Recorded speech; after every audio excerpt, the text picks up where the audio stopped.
Hello, everyone, and welcome to another beautiful day on Global Television. This is the weekend edition of Global Morning. It's an exciting day, and I will tell you why. Because, a lot of people went on holiday since yesterday. A public holiday started since yesterday, and people have been having fun. And you know what it means when a public holiday falls in between the weekend? I think the rest is history.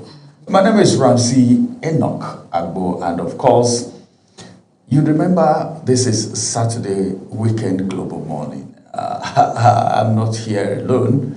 I'm actually standing in for Obong Usoro, and of course, there's a name I call Obong Ansadia on the global morning show, but I'm not going to tell you now. Maybe, probably behind closed doors. I'm going to save that.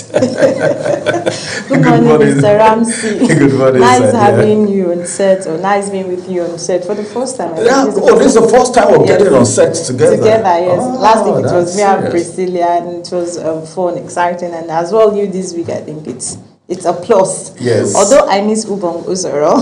Yeah, sure. I know you're going to miss Ubong, as a matter of fact. Yes. I think Ubong should be returning to set very soon. Yeah, he will definitely. He will come back. So good morning to everyone out there, wherever you're watching from. My name is Sadia Yakubu, and yesterday was Good Friday, like Mr. Ramsey earlier stated. He said when the public holiday break falls in between weekend. That's a whole lot of days for us to relax. But for the media practitioners, I don't think we have that. We made a sacrifice. We don't go on break. So whenever you tune into your TV sets or radio sets, please always appreciate media people, because they are going extra mile. While you're relaxing at home, we don't. We go out there, come on, to put out news for you, to inform you, educate you, and tell you a lot of things are going on there. So that's part of the reason we're here today. Yes. You talked about Good Friday. Yesterday was Good Friday. And of course, when I was reading the news yesterday, I saw a whole lot. The report from Amarachi and Samuel Odi. Where people were like trying to do a prototype of what happened on the Good Friday, and all of that. And I couldn't hold it. I had to smile on the news because it was, I think, should I call it a drama or somehow? But it's actually a significant period for the whole world. And especially for the Christian faithfuls, that is the time that Jesus Christ was actually crucified, and the period he went through so much for humanity, for mankind. So a lot of people take look at Good Friday with a whole lot of sense of seriousness. It comes with a lot of emotions, and a lot of reflections. But then sometimes you talk about emotions and reflection of a particular thing that has happened. And that is someone that has come to show love to humanity. Then you begin to ask questions. Apart from you just dramatizing what happened that day, how much of love have you shown to the people around you? Before that day. Even after that day. We don't wait until it's Good Friday before we start talking about love. I have a question, Mr. Ramsey. Why is it that they call it Good Friday, that name Good Friday? Yes, because that is a day for the Christians. It's a day of redemption. A day that the Trinity decided to show humanity love. For God so loved the world that He sent His only begotten Son. So that happened on a Friday. On a Friday, the crucifixion happened on Friday. Today He's in the grave. Tomorrow He's going to resurrect. That's Sunday. Yes, Sunday is going to resurrect. So that's why we celebrate Easter. Yes, He's wonderful. resurrecting on Sunday. That is the third day. Right now, it's a mourning period for a lot of people. It's just a reflection of what happened 1,000 years ago, more than 1,000 years now. But then I tell people, like during the Salah celebration, I had a show and I was speaking with a Muslim faithful, and he was telling me the significance of Salah, how you need to show love, whatever you're sharing, whatever you're eating, how you need to show people, share with people, and all of that. Then for the Christians too, you know, everything happening here, the carrying of the cross, the crucifix, and everything, is to show that Jesus actually came to show the world love. That love that has been shown, how many people portray this love in the real sense of it? I'm not talking about the love that you say, okay, I love this girl, I love this lady, you know, give and take. You know, love is not something that you do to someone because you are expecting something in return. So as it is, whatever it is you're doing, all right, as a Christian, as a Muslim, we need to show love to people around us, because in Islam, they also talk about love. Yes, you know, alms given, for instance, you know, give, because you know, I grew up in the north, so sacrifice and all of that. So this sacrifice should not be done only the Salah period, it should not be done only Easter period. It should be a part and parcel of us. You know, that is the only way we can say, all right, we are imbibing or doing what the Quran or the Bible have said. So, like, I'll tell people honestly. So, Mr. Ramsey, do we exchange gifts on Good Fridays? Do we eat? Because I love eating. Yes, Good Friday. You know, a lot of people believe it in different ways. People eat, you know, but some people will tell you, don't eat this, don't eat that, and all of that. You are permitted to eat. So there are selected things to eat on that very day. For some people, not for all. Just like I was talking about emotions, I could remember back in the days, growing up as a child, you know, while we were watching the movie, The Crucifix, how Jesus was crucified. That was the part that got me terrified at first. When I saw the guy on the cross, I said, what? Did they stab him? Why is it that I'm seeing blood? So I now told myself that no, it's not blood, that's color. It's not dramatizing. But at first, when I saw that Samuel's report, some people will really cry yesterday. Some people will cry. That is reflection. It's just like you lost someone you love in the past, just like for us humanity now. I'm trying to bring it down. So close to you. Then by the time you start remembering the things that happened during maybe the burial, you're watching the video, how the person was laid to Mother Earth and all of that. Then you begin to have some emotional feelings and tears. You know, that guy does not hold himself. That's a very interesting one out there. So should we say a happy Good Friday or congratulations? I think happy Easter in advance, because Easter is going to be tomorrow. What we should be saying is happy Easter in advance. So what do we need to do? Go out there, show love. And this love that we're talking about, you don't show this love, all right, with sentiment. Okay, this one does not attend my church, I'll not show him love. This one is not a Christian, I'll not show her love. No. It's generic. The real love is generic. Love is not selective, you know. And so if you want to show love, if you want to really portray what Easter is all about, that love should be demonstrated to humankind, irrespective of their race, tribe, and religion. That's what it means, you know. So let me start from you.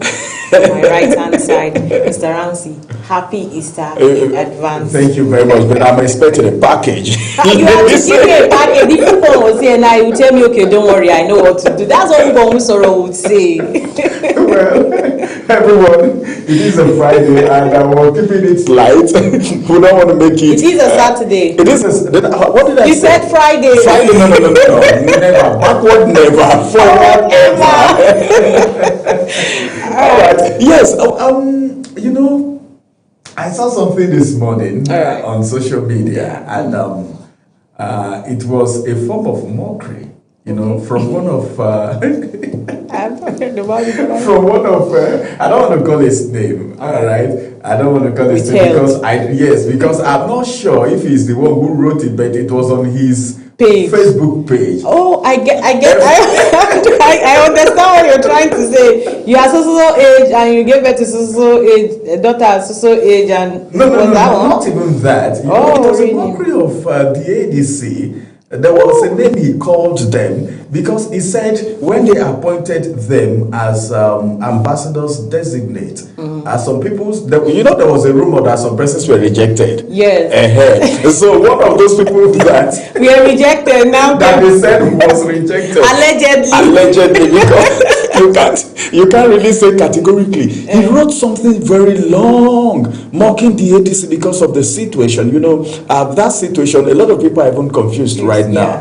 People at the local government, the state, and the federal, people who have aspiration of maybe contesting for a particular position. Now they don't even know what's going to happen. They don't know their faith. And so he wrote a very long episode and he was mocking them.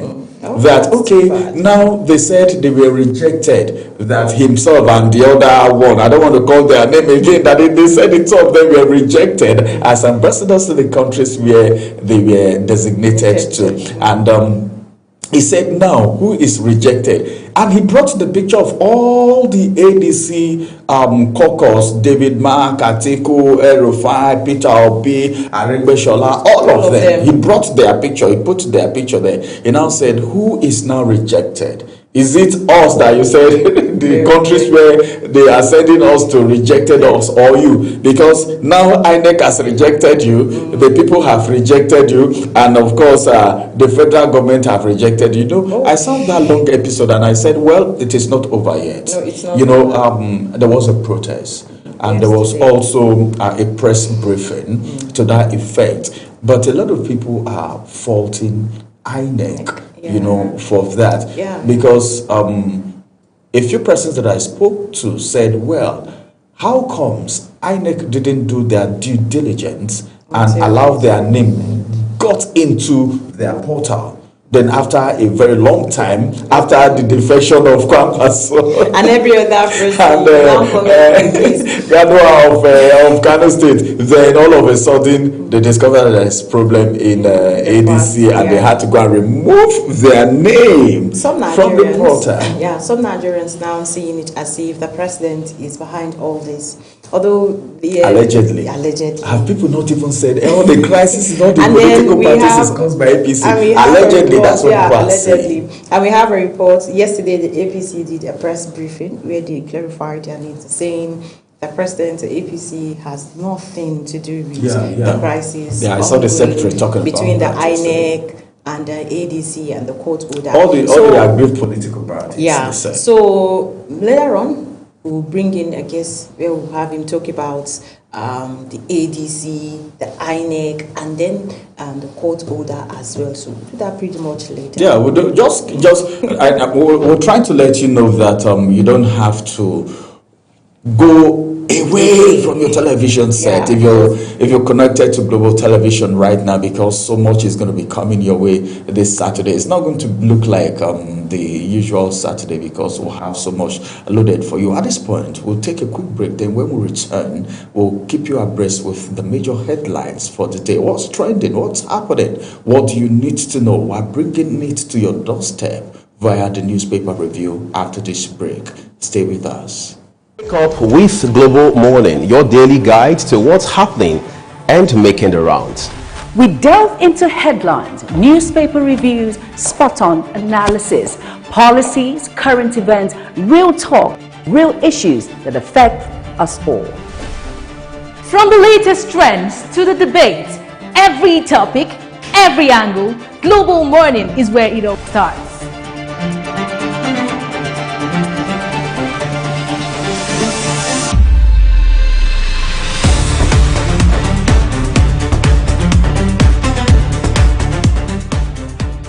Global Morning, For the latest issues, always on point.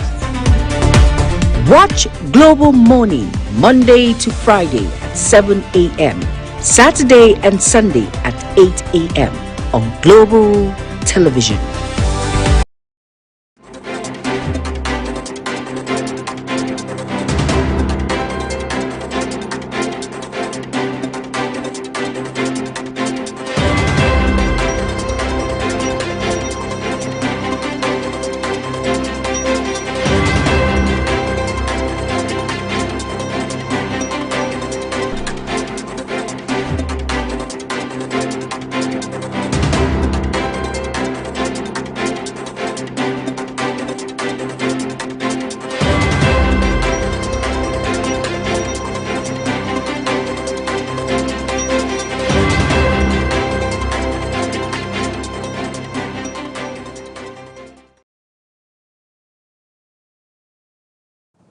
Welcome back, everyone. It's that time we'll bring you the headlines for today. What are the papers saying this morning, beginning from the Nation's newspaper?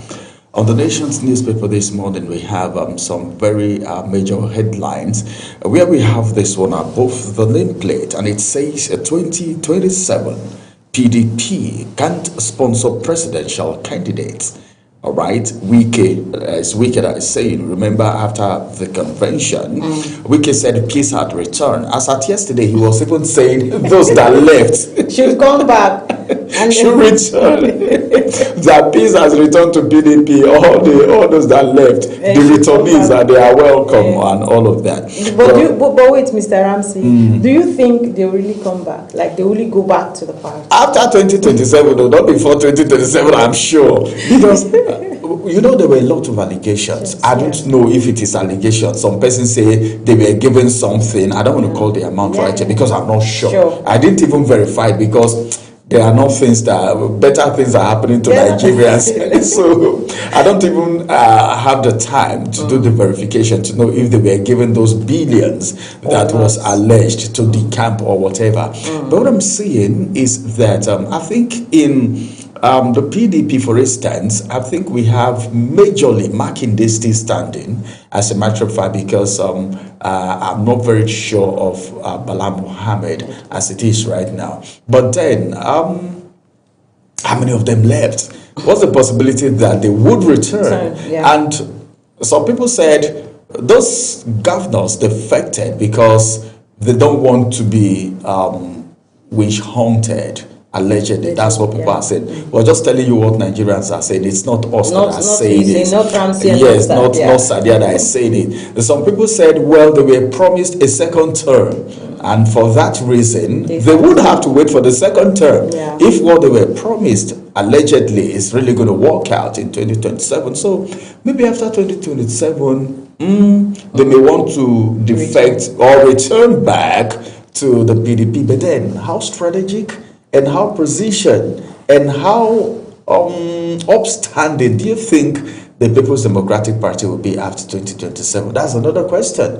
Because if it is still in disarray the way it is right now, who is going to return? That's the question.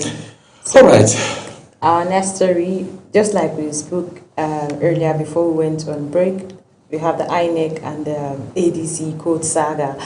So this headline saying INEC to ADC. Floating court orders has consequences. That's on page 4. On page 5, Amobitan says, Commission not taking sides in parties' crisis. Your problems are self-inflicted. APC mocks ADC. My resignation later first. Nafiu Bola. I've been seeing this Nafiu Bola's issue online since yesterday, where some letters or papers circulating online saying he signed some papers and then he came out to say forged. And this morning I saw someone reposting something that he doesn't know how to spell chairman properly. So from the spelling, you can tell if he was the one that wrote it or not. So I don't know. This is our problem. That's Nafi Bala does not know how to spell the chairman. Correctly. So and the chairman in that letter was not spelled correctly. So the person is trying to correlate what he is, how he writes chairman in the reasons and what's on the paper. Well, I think it's a whole lot of drama. This is politics, and you know how politicians can do anything. You know what I'm talking about. For that letter to be in the public domain, and if you see that letter, it doesn't look new, really. It doesn't. It doesn't look new. But if he is saying he's not the one that wrote that letter, that was forged, because someone said, how do you think, I hosted an APC chieftain on my program here, and he said, do I think Nafi Bala will write a letter of resignation as a party deputy chairman and don't write it on a letterhead? That doesn't mean he does not have a letterhead. His office does not have a letterhead. Exactly. And a lot of people are saying, well, he wrote it.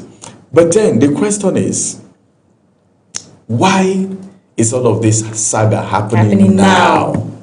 Where has it been? Why? Where has it been? That's political issue. That's one of the ups and downs. If your political party is about being popular or growing, or now has more influential people, so definitely you expect one or two. But my question here is, all political parties have how do we call it, constitutions guiding Yeah, they have them. constitutions to So guide them. what's really happening? Is it that they are not following the constitutions properly, or what? That's what I don't understand. For these politicians, there are rules that are bendable for them. Yeah. Even see what is happening in our judicial system today. You know what people think of our judicial system today.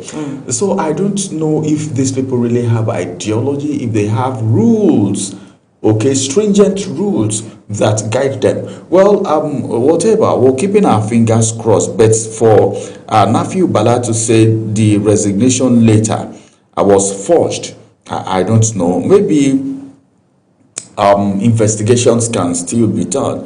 But the question Nigerians are asking is, where has he been since the national chairman handed over to David Mark? Not secretly, openly. The media were there. It was in the public domain. Why didn't he say anything? Come up to say anything since then until now? Well, we'll leave that to the politicians to decide. I think they are the ones who know what they are doing right now.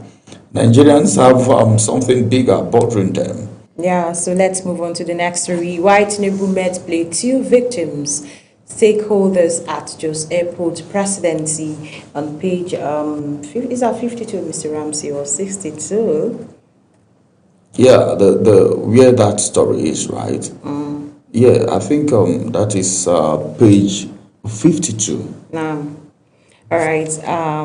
This issue of, let me not talk about that. The president meeting the state victims, parents, and the family members of the Jos Rukuba victims at the airport. Some Nigerians says, why will the president meet them? Allow them to come to him and meet him at the airport? Is it that they were the one that visited the president, or the president visited them? Because he shouldn't have. The bottom line is that there was a visit. Yeah, that he shouldn't have say they should come to the airport to receive him. He addressed them there at the airport. It should have been at the government house. Well, according to some persons. Yes, originally, if you are going to visit people who are displaced or people who are being attacked, it's either you go to the community where they are attacked to even see the level of damage being done. That's one. It could be at maybe the IDP camp, if those people are really displaced from their community. But for this special arrangement, the people, it has been on social media since yesterday, people have been talking about it. But then I think the presidency advanced some reasons why that was done. So anyone who cares to know should pick a copy of the Nation's newspaper. You won't hear from my mouth though. People, I know when I say has reasons, some people think I was going to say the reasons. No. Me gone, I don't know. So let's all just go pick up a copy of the Nation's newspaper and go straight to page 52 to see the reason why Tinubu decided to meet the Plateau victims and stakeholders at Jos Airport. All right, so our next story headlines, how Nigerian can overcome insecurity by ex-IGP, that is the Inspector General of Police Smith, on page 47. And we have another one with the president's picture. Efforts on insecurity yielding good results. President, and that's on page 3. In 2027, PDP can sponsor presidential candidate. I think Mr. Ramsey, you've done justice to that as well. Then the last story, Minister of State for Labour in Kiruka, Onyejo Cha, resigns. A lot of ministers are resigning these days to contest for either governor or any other political posts in their various states. So we wish them well. I think the president gave them the mandate. He gave them an ultimatum of the 30th of March, and a lot of them resigned, including the Minister of Foreign Affairs, the Minister of Humanitarian. A lot of them resigned. Well, let's see. Everyone want to test the water, test their popularity, have some money to spend, and all of that. So, well, we wish them all the best. Yeah, so moving on next, The Guardian weekend. Yes, and the first story is about Easter. Tomorrow is Easter, so happy Easter in advance. Nigerians demand decisive action against insecurity. That's our lead story. Hold back your Mr. Ramsey, I can really see that clearly. Oh, okay. That place is saying Easter message, clericals, political leaders. Northern Christian leaders condemns attacks during holy season. Tackling poverty, inequality, hate speech will end bloodshed in Nigeria. Ojukwu. Well, I think as at yesterday, Northern Christians, which of course those are the areas where these attacks have been happening, or the persistent attack. In one of the papers yesterday, they were talking about the fact that they need action to be taken if that can be stopped, because you know how these people strike. Yeah. It is during celebrations like this that they strike. Yeah. Imagine what happened in just a few days ago.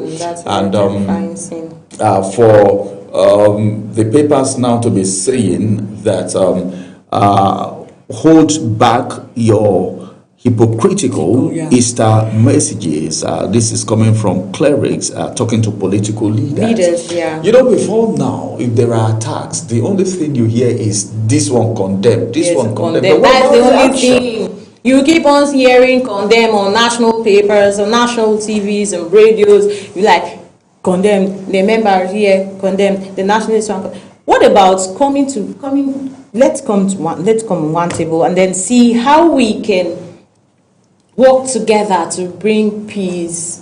Let's bring back the peace, one Nigeria we used to know. Now, the situation is so critical that if you see a Muslim brother or Muslim sister or a Christian brother or Christian sister, you'll be scared, like you're not even safe anymore. You don't trust your neighbor.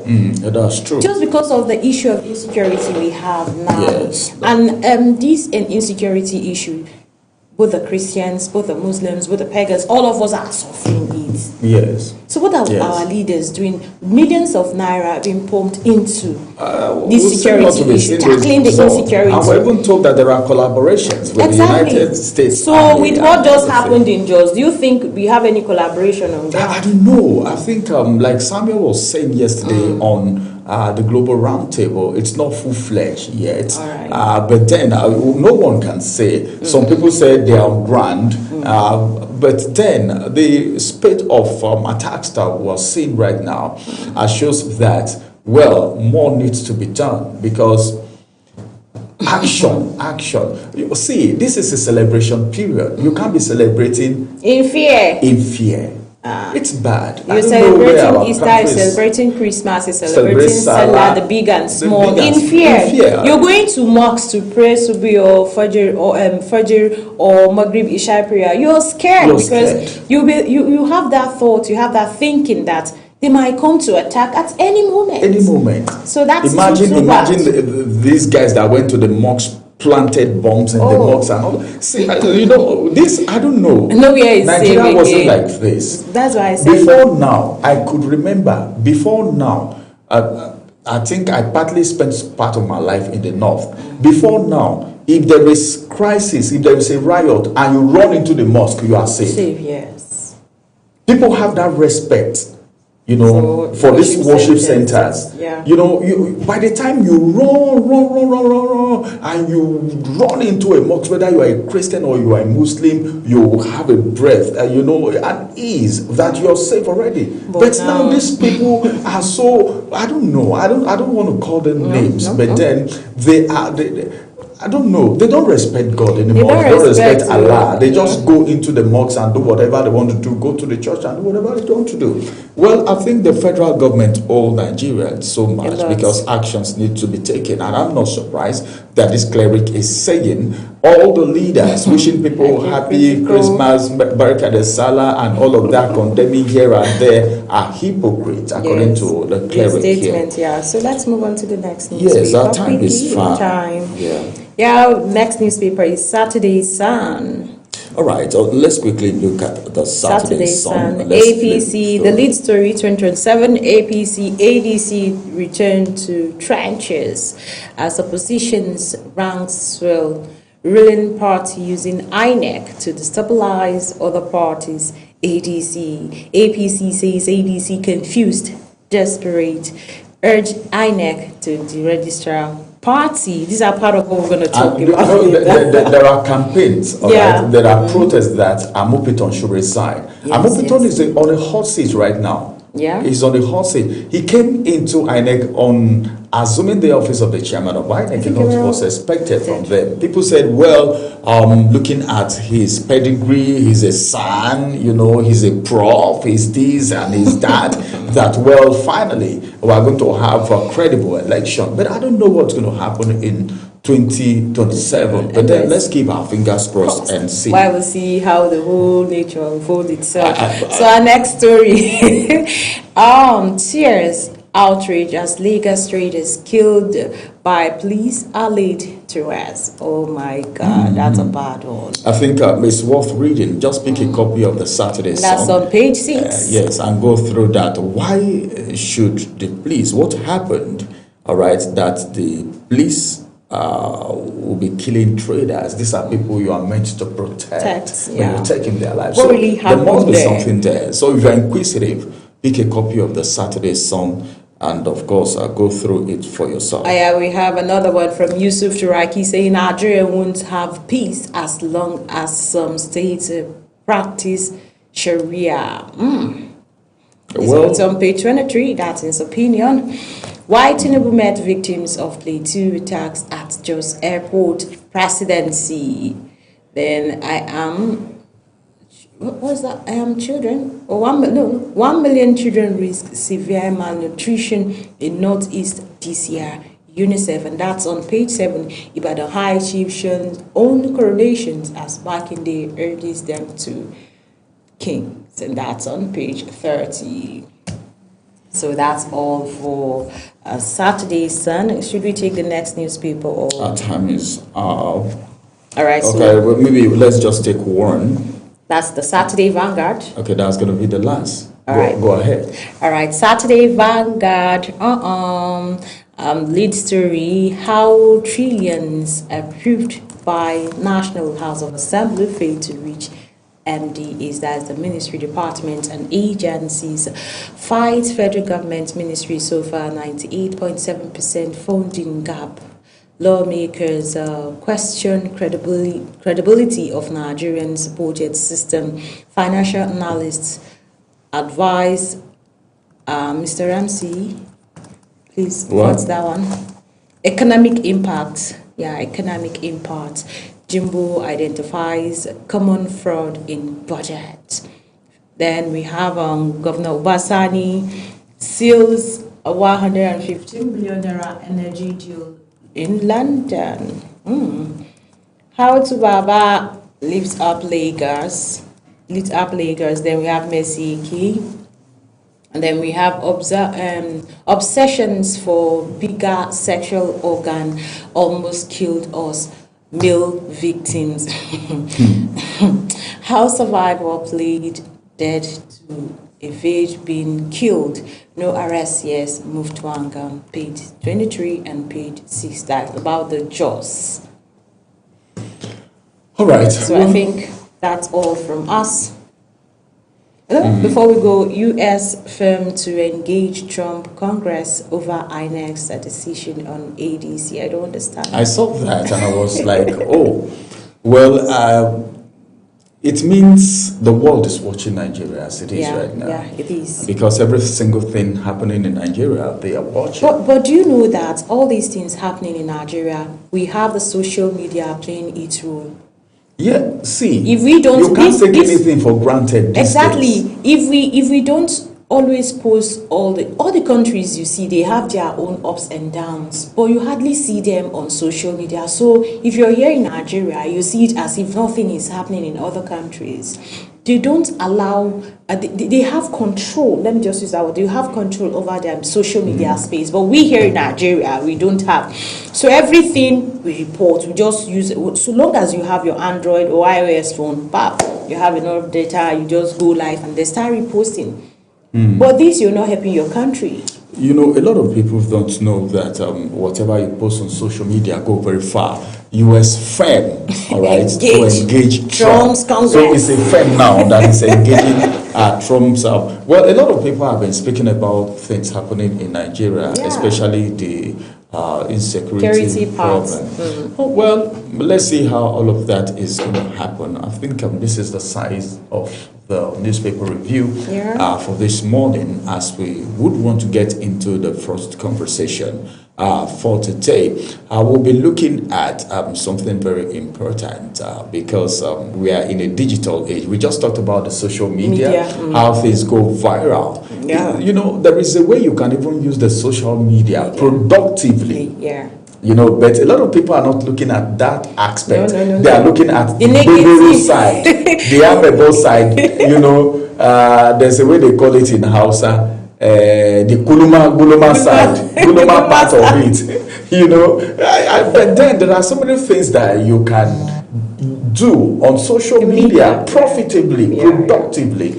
So we need to know how we can actually explore the artificial intelligence, the digital space, you know, to be productive in our offices, in our homes, in our businesses, and even contribute to the economy of the nation. So we'll take a quick break now, everyone. When we return, we'll get into the first conversation for you this morning. Stay with us.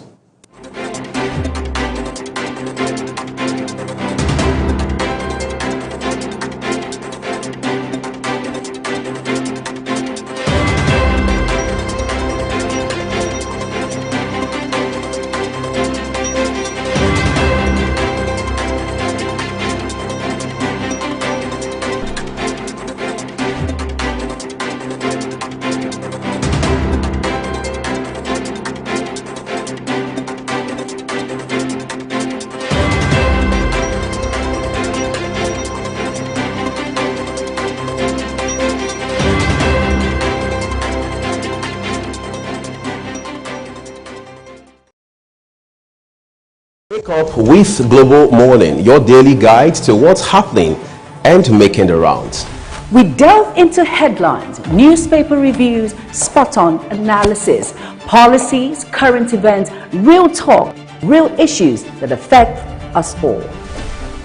From the latest trends to the debate, every topic, every angle, Global Morning is where it all starts.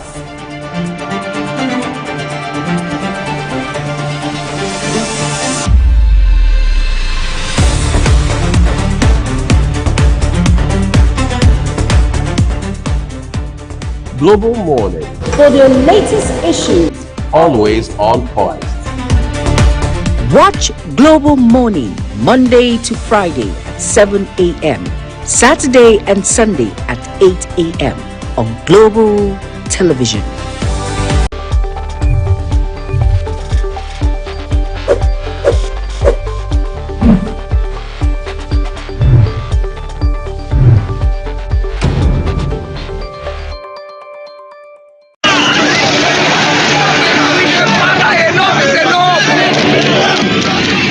In an age of breaking news, you need a trusted source that prioritizes accurate, factual, and unbiased reporting. This is AM News, and I am Ubong Usoro. On Global Television, our news is rooted in verified and authoritative storytelling that keeps you educated, informed, and enlightened on all the issues that matter to you. I am Sadia Yakubu. This is Midday News. You can trust a multi-platform news broadcast, real-time and fast-check stories for all the big local and foreign headlines round the clock. I am Ramsey Enoch Agbo.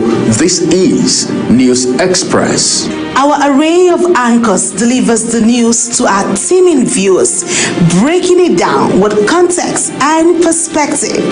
This is News Cycle on Global Television. I am Anieti Patrick. And the flagship news is your hub for the day's most engaging stories. This is News Prime, and I am Jumai Manson. Did you miss any of our news rounds? No worries. Catch up at 10 p.m. and midnight, 7 days of the week. I am Mukhtar Kasim. Global TV is on DSTV channel 365 and Star Times channel 276. We're active across all social media platforms at Global TV NG. Global TV News, accurate and unbiased. I'm Uyi Agmofwebe.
Wake up with Global Morning, your daily guide to what's happening and making the rounds. We delve into headlines, newspaper reviews, spot-on analysis, policies, current events, real talk, real issues that affect us all. From the latest trends to the debate, every topic, every angle, Global Morning is where it all starts.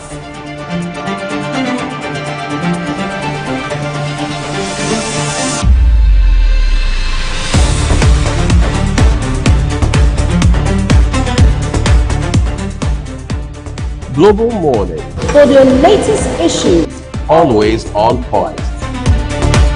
Watch Global Morning Monday to Friday at 7 a.m. Saturday and Sunday at 8 a.m. on Global Television.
Welcome back. Now we'll get into the first conversation for you today as we look at artificial intelligence. I could remember during the time of Jonathan, of course, while he was in office, he was so particular, most times, about the ICT, up to the extent that the founder of Facebook even came all the way to Nigeria. And so many people have a perception about ICT. If you want to talk about tech, there's a way people feel, especially the emergence of AI. If you talk about AI today, the artificial intelligence, some people will like, hey, this is coming to displace us from our job. That's what a lot of people believe. But then, in some advanced countries, the government, all right, go all the way to introduce this artificial intelligence in schools. Politicians explore the advantages available in artificial intelligence to even do much more than they could do ordinarily. But then, how many politicians in Nigeria today are technologically inclined? That's one. How many of them, as a matter of fact, Sadia, are ICT compliant? We're just talking about someone now that wrote a letter, and of course, somebody is saying the spelling of chairman means. I think I'll try and get that article again there so that you see the write-up. The write-up. Yes. But then, looking at the acceptance of tech in Nigeria, AI for instance, in advanced world, a lot of things, like people will be talking about, if you want to look at drone, you can program drone and you can be in Abuja here and send it to Sambisa Forest and all of these are technology. Yeah. These things are not rocket science. These things are something that the government can sit down and, of course, think of what they need to do and all of that. Today we have an expert who is going to be joining us, of course, all the way from the United Kingdom. And, of course, as a matter of fact, Atta Joseph is joining us all the way from the United Kingdom. He's a tech expert and AI expert, and he's going to be joining us as we look at how productive, all right, things can be using AI to be productive, instead of you feeling that no, I don't want AI. The only thing I know about AI is maybe ChatGPT. But there are more to it, which the government can take advantage of, individuals can also take advantage of. So we'll be joined on the program this morning. Before we go talk about the ADC thing, we need to water the ground with this, at least whether APC is coming to power or ADC is coming to power or PDP. We still need technological advancement, economic development and all of that, which can also say that AI can also help us stay productive. All right. Atta is joining us. Joseph, Atta, it's good to have you join us on the program this morning, all the way from the United Kingdom. Good morning, Joseph.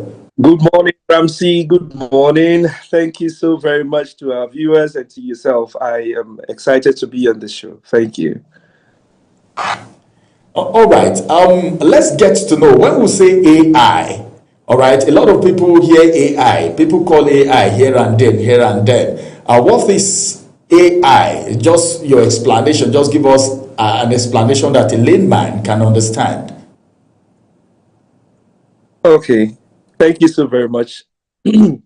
AI, as it is an acronym for the word artificial intelligence. What that means in simple language is that the ability of machines to actually carry out the functions of humans, the logic, the thinking, what normally require human intelligence, now being assigned to machine. So that is exactly what AI is all about.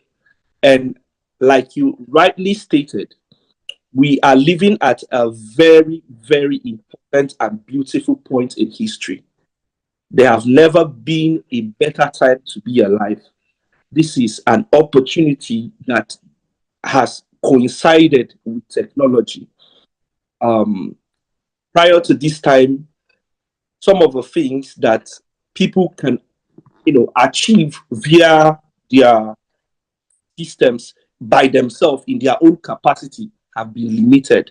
But with the advent of AI and the democratization of AI, meaning making it open to the public and for public use and utilization, it has become very easy. It has brought about a tremendous opportunity such that anybody, anywhere, irrespective of who you are, you do not need to be a professor, you don't need to be a professional, you have access to the global world just at your fingertips. This is an opportunity that has never existed before. This opportunity is over $15.7 trillion, in terms of global GDP. So this is what it's been estimated to add, by 2030, according to PwC. Now, AI has made life easier than ever. And right now is the time. The gap is between those who are adopting AI and those who are still thinking about it. So there's this popular thing I hear that AI is going to take your job, AI is going to do this, AI is going to do that. But what we fail to realize is that AI on its own, it's not going to be the one to take the job. It's somebody using AI or leveraging AI or somebody using these tools better than you are that is going to actually come over and take the opportunities that are available. So this is where we stand currently in history. There have never been a better time to be alive.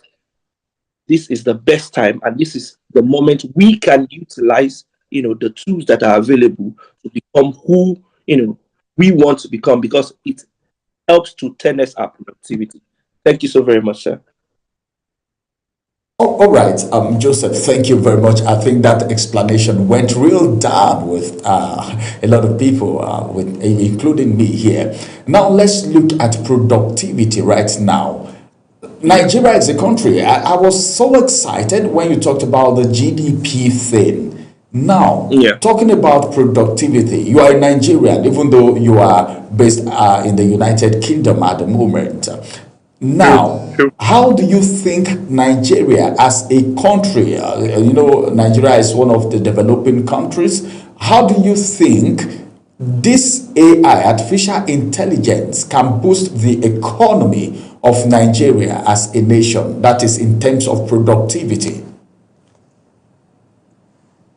That is a very important question. And I'll need to start from the basics. So Nigeria as a country, we are still a developing country, but we have a very huge population of young people who are also tech inclined. Beyond this huge population of young people who are tech inclined, we have digital infrastructures being put in place as we speak. So one of the things I would like to bring in first before I talk about how this impacts our nations, economically, is the fact that AI does not stand alone. AI does not work in isolation. It works with the digital infrastructure that is already on ground within that particular system, measured against the community. So as we speak, yes, there are areas within the country that is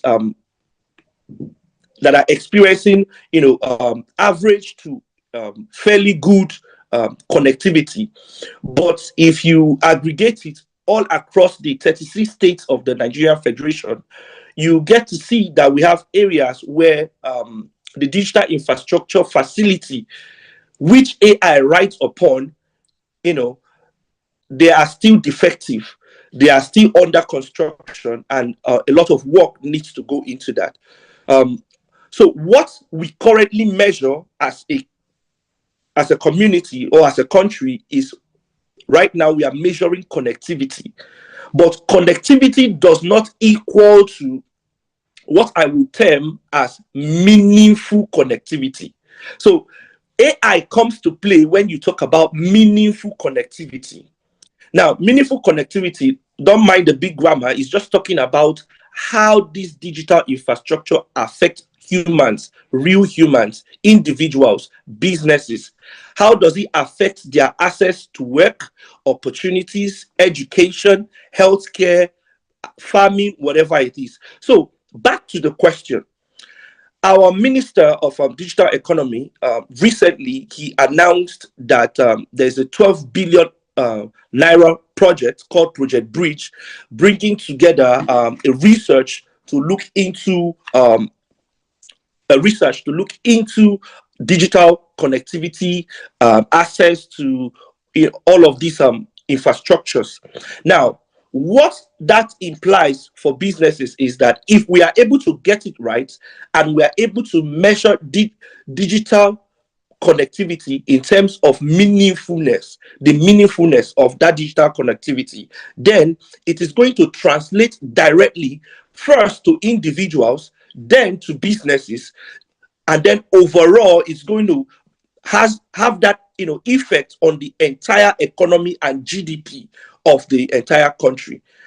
So like I said, for us to be able to use AI to grow our GDP, that means we have to enable community participation. So beyond individuals, beyond people, just young people being enthusiastic and trying to create images and do whatever, just having fun with AI. Beyond all of this, there is a commercial aspect of AI. Because what AI is an enabler. You can use it to 10x your productivity.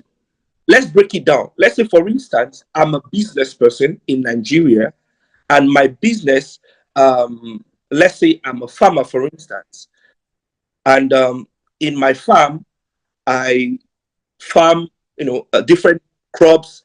Now, the question now is, how can AI help me in my day-to-day activity? And that boils down to the connectivity that gets to me as a person and also gets to my farm. I don't know if you understand the connection now, the correlation between the connectivity and the AI, the connectivity infrastructure, and then the AI adoption. So the moment we are able to discover that, oh, this is what we have, I can access internet within my farm, then you can now think, how can I use AI to be able to make more productivity from my farm, to achieve more productivity from my farm? So farmers, what are the basic questions or the issues that they have to deal with? Let's say, for instance, as a farmer, my crops are infested, maybe let's say with one disease or the other, that I do not know what it is and I don't know how to treat it. By simply using your phone and snapping the crop, AI can tell you exactly what is wrong with that crop. And then it can give you prescription on what you are going to put or what medication you are going to apply directly to this crop that is going to help you to get more yield. So the moment I'm able to implement what this AI has told me, automatically my crop no longer gets infected. That means much more productivity, coming from my farm.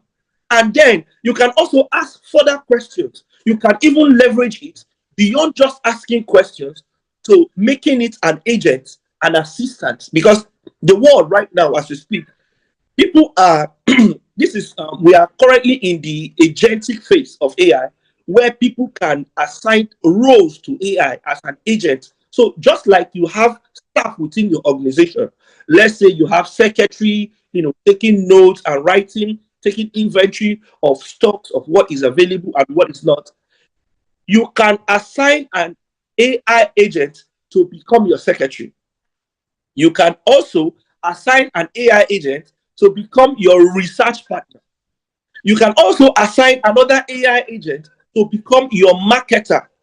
reaching out to, so you can, within the entire ecosystem of the production line of this farmer, you can see that AI can be applied from the beginning to the finish, meaning that from cultivating the crops down to selling it, there are different areas where AI can apply. I have to just pick the farmer because that is like the one of the areas where we consider as, oh, these people don't require technology, So if you look at it holistically, if everyone and every business is able to understand the advantage that comes along with using AI, using this artificial intelligence, then you get to understand that there is so much opportunity that lies within this system.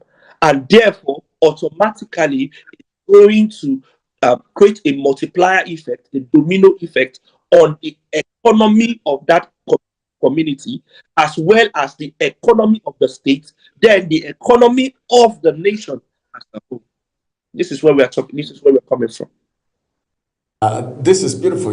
While you were speaking and you talked about the chain or how AI can help the farmer that is into agriculture, and you talk about the secretary, then you came down, you talked about the marketer. As soon as you talk about the marketer, I looked at my colleague, Sadia, in the office here, and I said, there are a lot of people, all right, because if you go on social media, you see a lot of people advertising for marketer, people looking for marketers everywhere. And they don't know that they can even assign an AI to be a marketer. I think Sadia has a question. Yes, I have a question for you, Joseph Atta. So how are you doing over there? I'm doing very well. Thank you, Sadia. All right, straight up to my question.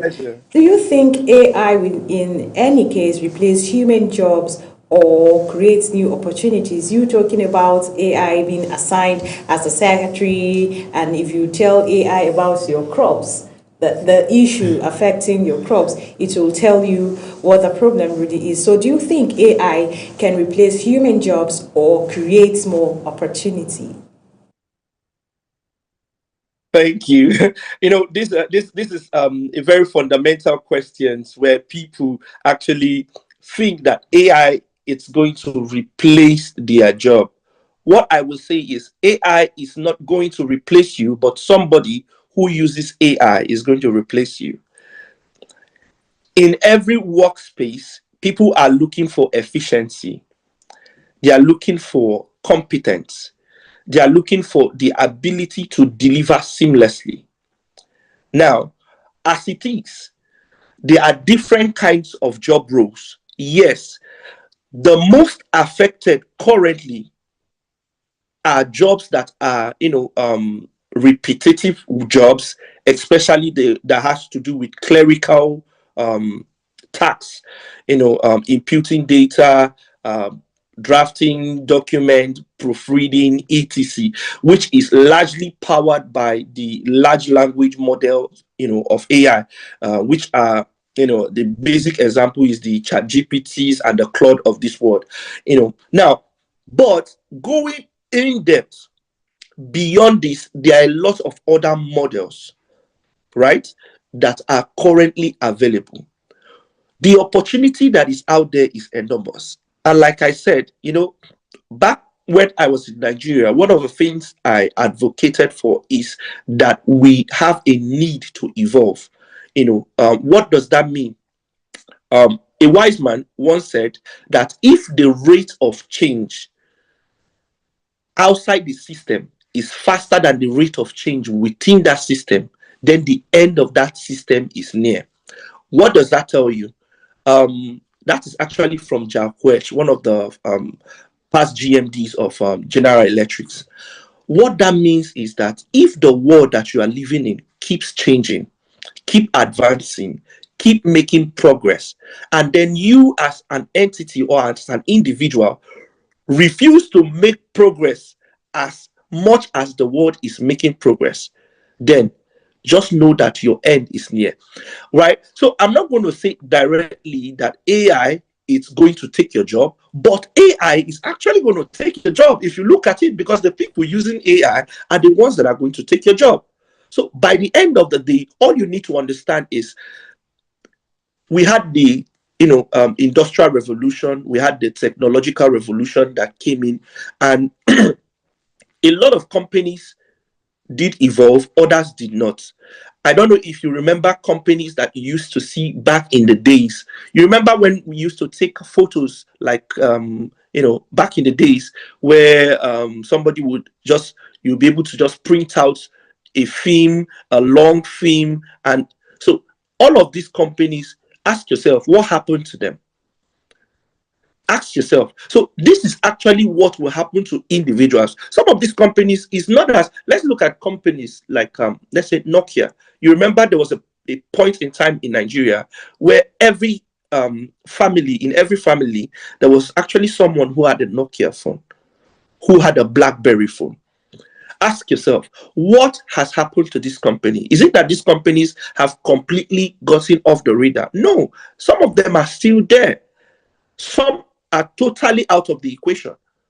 But the impact with which you are supposed to have will be taken away from you. Your edge will be taken away from you if you do not evolve. So that is why we are advocating, as it is, that people need to embrace change. Yes, we understand that in change management processes, people adopt to change at different levels. There are people who are scared of change. There are people who are early adopters. There are those that, come in the middle. There are others that are late adopters of change. But the bottom line is, do you want to be among those who are the early, beginners, who are taking the initiative to adopt AI? Because it's actually, in the market, first mover advantage is very important. And that is one of the things that people get to see. Oh, these people are, advancing. They are using this. Do you know that on our everyday life right now, AI is being used on us, whether you know it or you don't know it, consciously or unconsciously. So there are recommendation models of AI. So if you are somebody that have a playlist, maybe you listen to Spotify, or you listen to Apple Music, or you watch Netflix or Prime.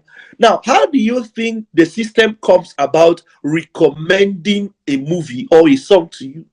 Those are AI. They are also in your mobile apps that you are using, like Money Point and the rest of them. How do they do all of this fraud detection and all this anomaly detection? It's not all human process. They are machine enhanced, and that is where AI comes into place.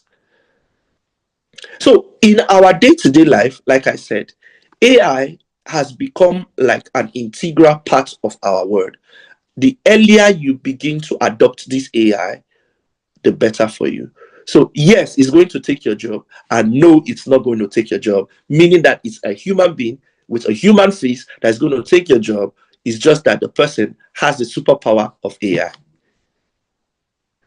I don't know if I answered your question correctly. A lot of people, this question that my colleague asked, a lot of people are already resigning before AI even come to take their job. But I think one very important thing that you just said is the fact that it is not AI that is taking your job, but somebody using AI. So it is still an individual who is more efficient than you that is a kind of stepping into your place. Now, I'm so particular about the Nigerian youth, because I was speaking to someone yesterday and I said, hey, come on.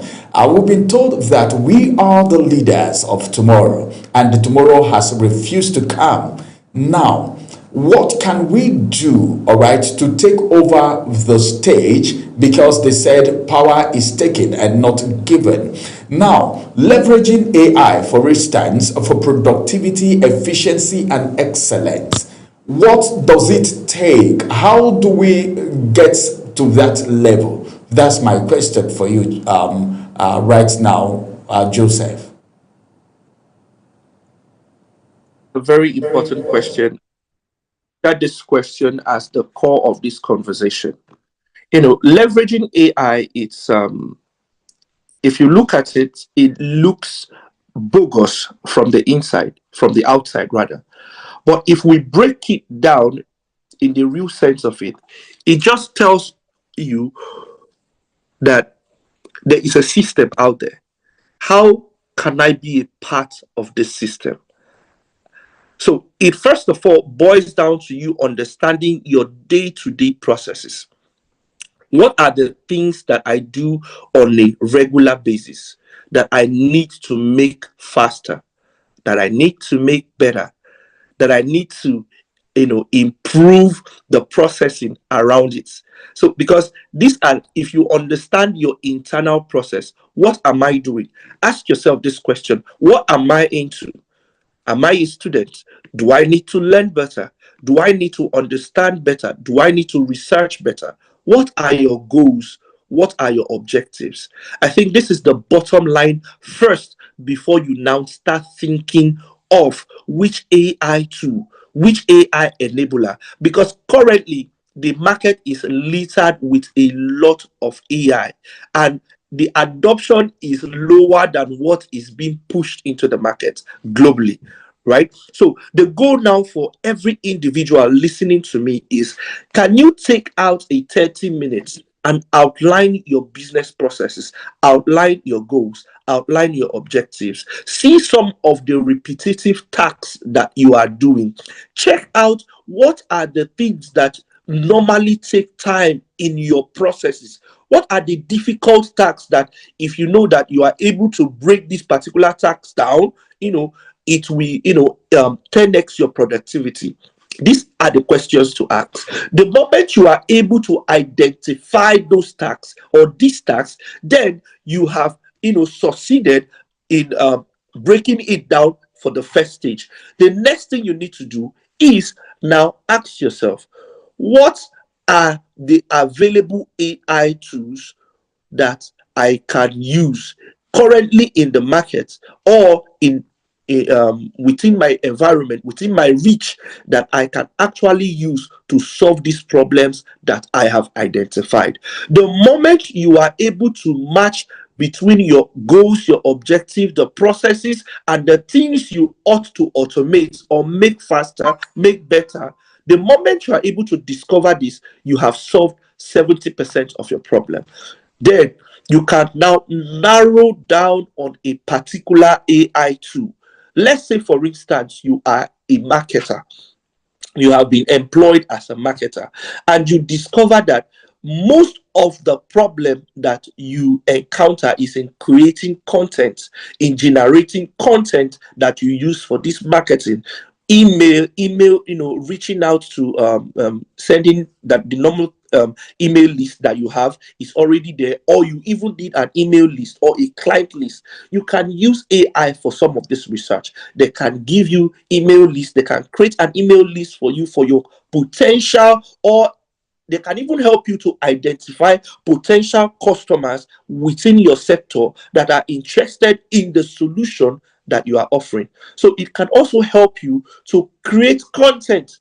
There are a lot of content creation. This is where tools like HubSpot AI, Zendesk AI, Drift, Synthesia, all of them, they are they are in one category. So I'm not going to go in depth into a particular tool because it varies from individual to individual.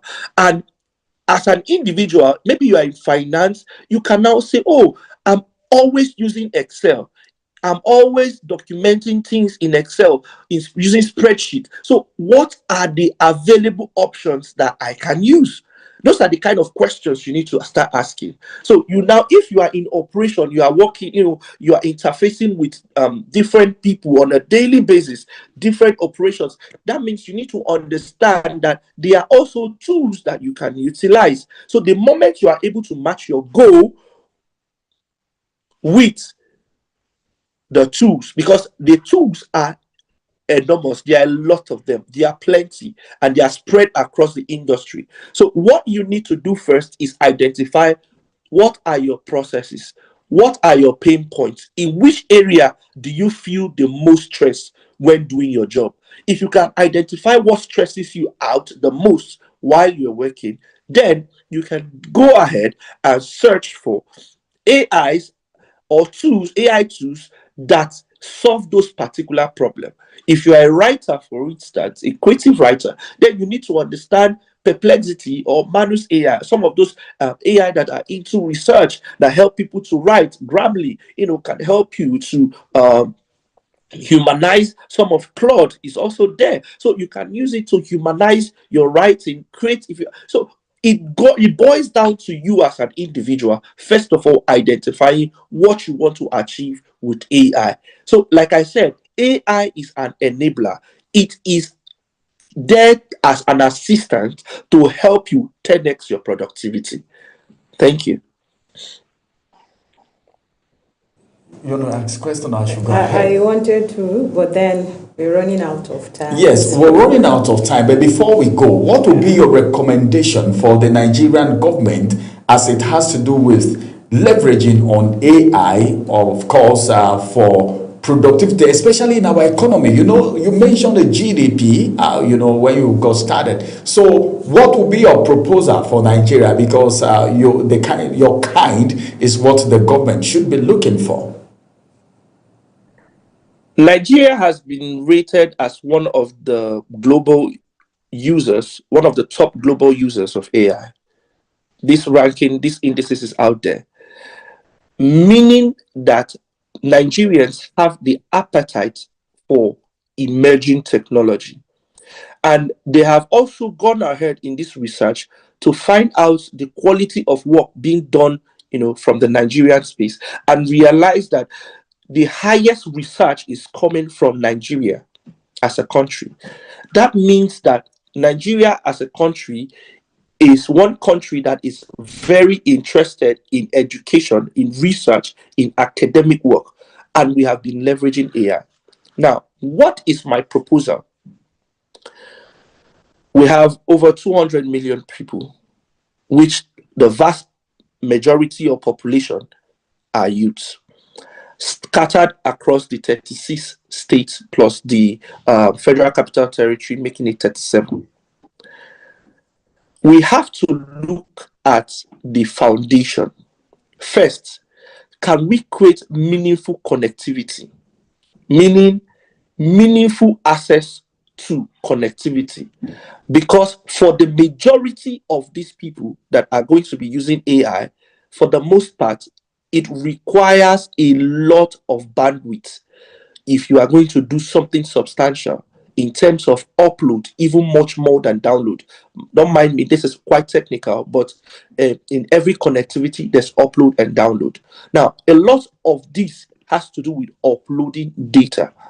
Now, there are areas and communities that, yes, statistically, the coverage map or connectivity map says that there is internet access.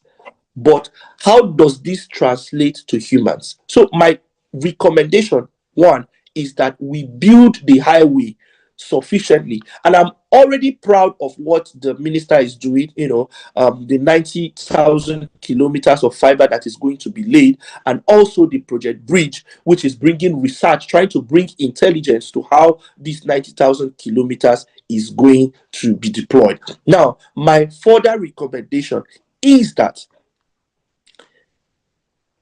the last mile should be given priority, such that the last mile connectivity should be given priority, such that communities can have meaningful connectivity, and then we have hubs and centers that promote the use of some of these tools.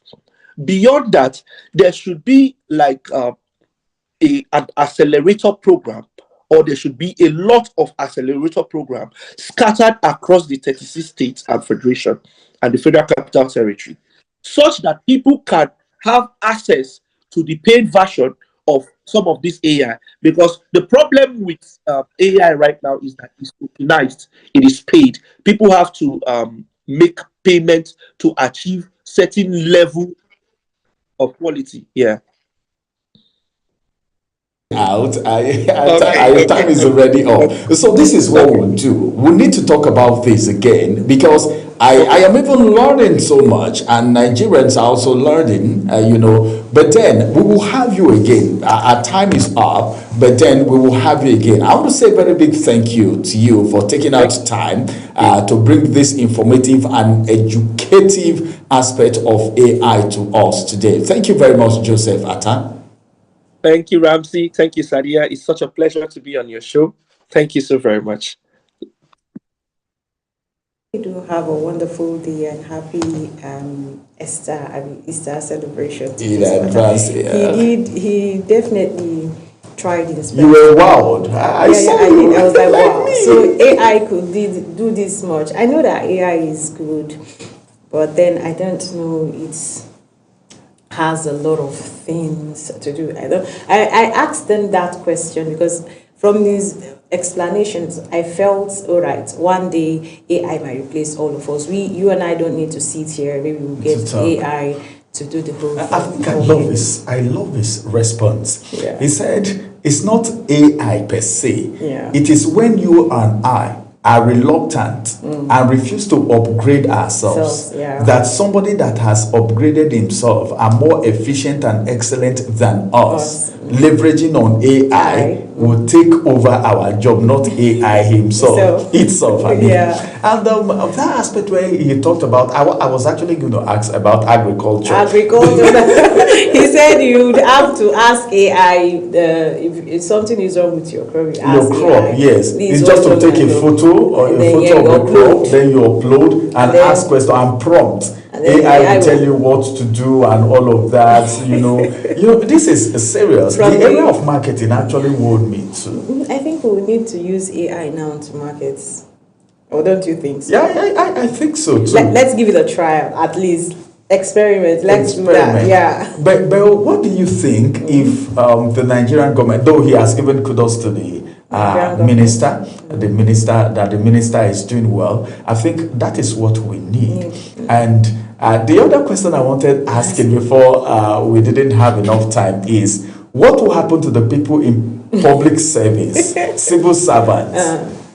Because there was a time I was working with a tech company, and we're meant to train teachers in a particular state, secondary school teachers, on digital skills. And there is this particular state that we went to that local government. I pray it's not my state. And the only thing they could do with just their phone, I'm not even talking about the computers yet.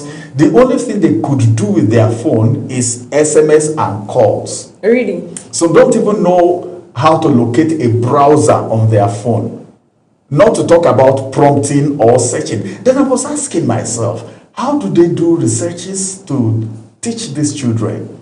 You mean the teachers? We were training teachers, secondary school teachers. Yes, this is a fact. It is a project that I was part of. I was one of the trainers. I was part of it. Sorry for cutting you short. Like how many years back? Let me just get the whole picture first. That was I think rolling down to 5 years or thereabout. 5 years. Yes, 5 years ago or thereabout. Good. Because we're even trying to teach them Google Classroom.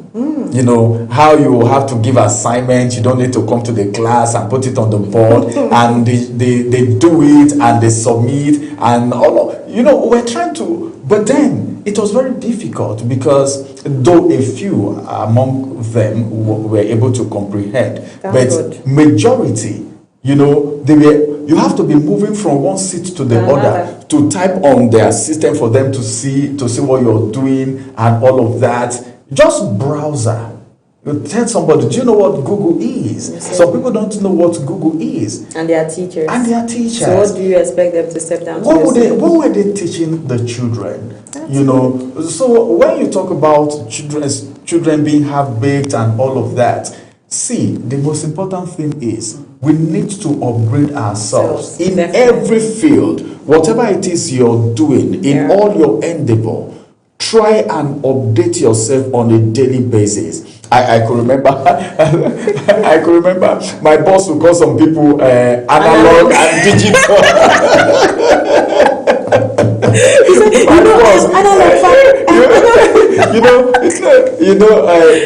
My boss, there's a way you behave, and my boss will tell you are being analog. That's to tell you that she knows the difference between somebody who is analog and somebody who is digital. And in fact, you know, it's a good thing, all right? That is somebody that is moving with the trend.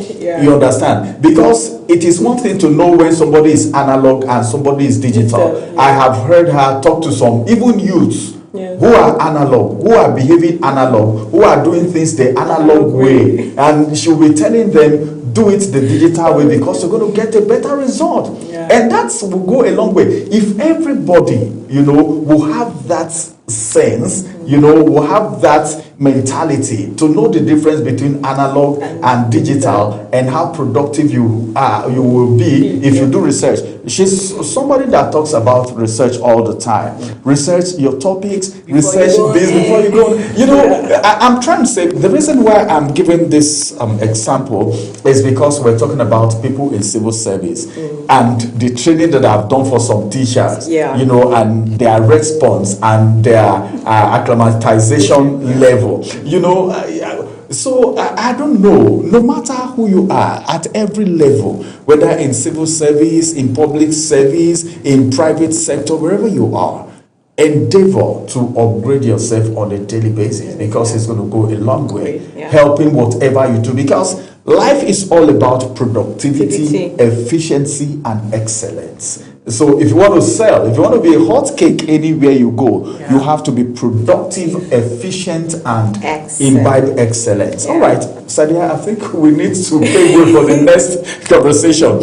Well, this next conversation, let me tell every one of us, Sadia, I'm just telling you now so that you know, it's going to be very, very interesting because of what we're going to be digging out, because the kind of guest that we're going to be having on the program right now, somebody who is very resourceful and somebody who is politically inclined, somebody who does research, a digital analyst. Talking about the ADC, the polity, generally the polity, the court. Yes. You know, oh, I don't want to talk about the judiciary now. And we have some of the dailies, the headlines on the dailies. Yeah, the headlines.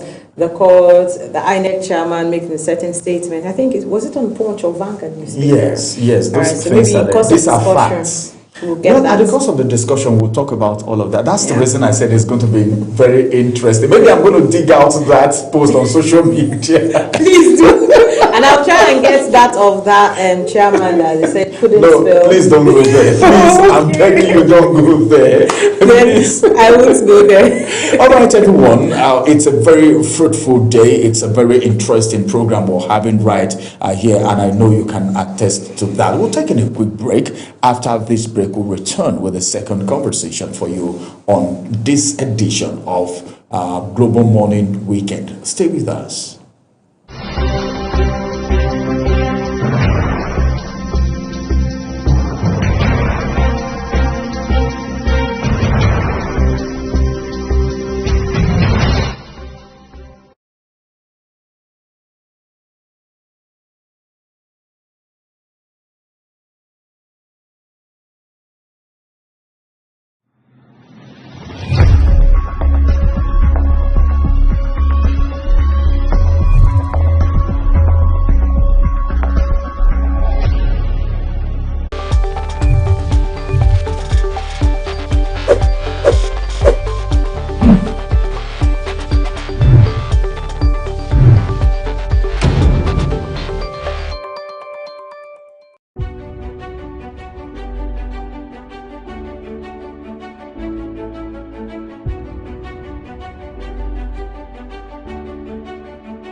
Wake up with Global Morning, your daily guide to what's happening and making the rounds.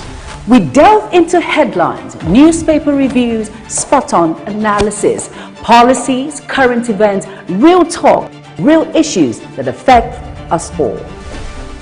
From the latest trends to the debate, every topic, every angle, Global Morning is where it all starts.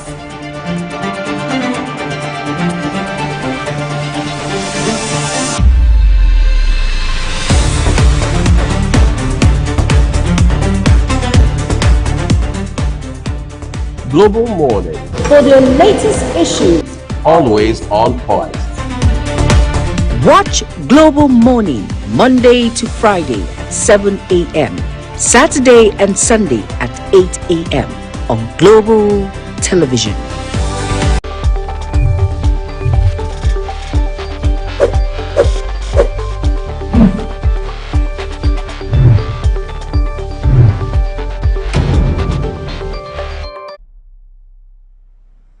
Our language, our vibrant culture and colorful tradition, our industrious and hospitable people. This is Nigeria, a nation that prides itself in abundant human and natural resources. From east to west, north to south, we sparkle, we shine, we have a common bond. Fellow Nigerians, let's do away with ethnic, religious and regional sentiments that divide us as a people. God has blessed us and empowered us to find strength in diversity. Let's make our faith and way of worship our source of unity as we build our nation that stays united. Nigeria, together today, together always. This is a public announcement brought to you by Global Television.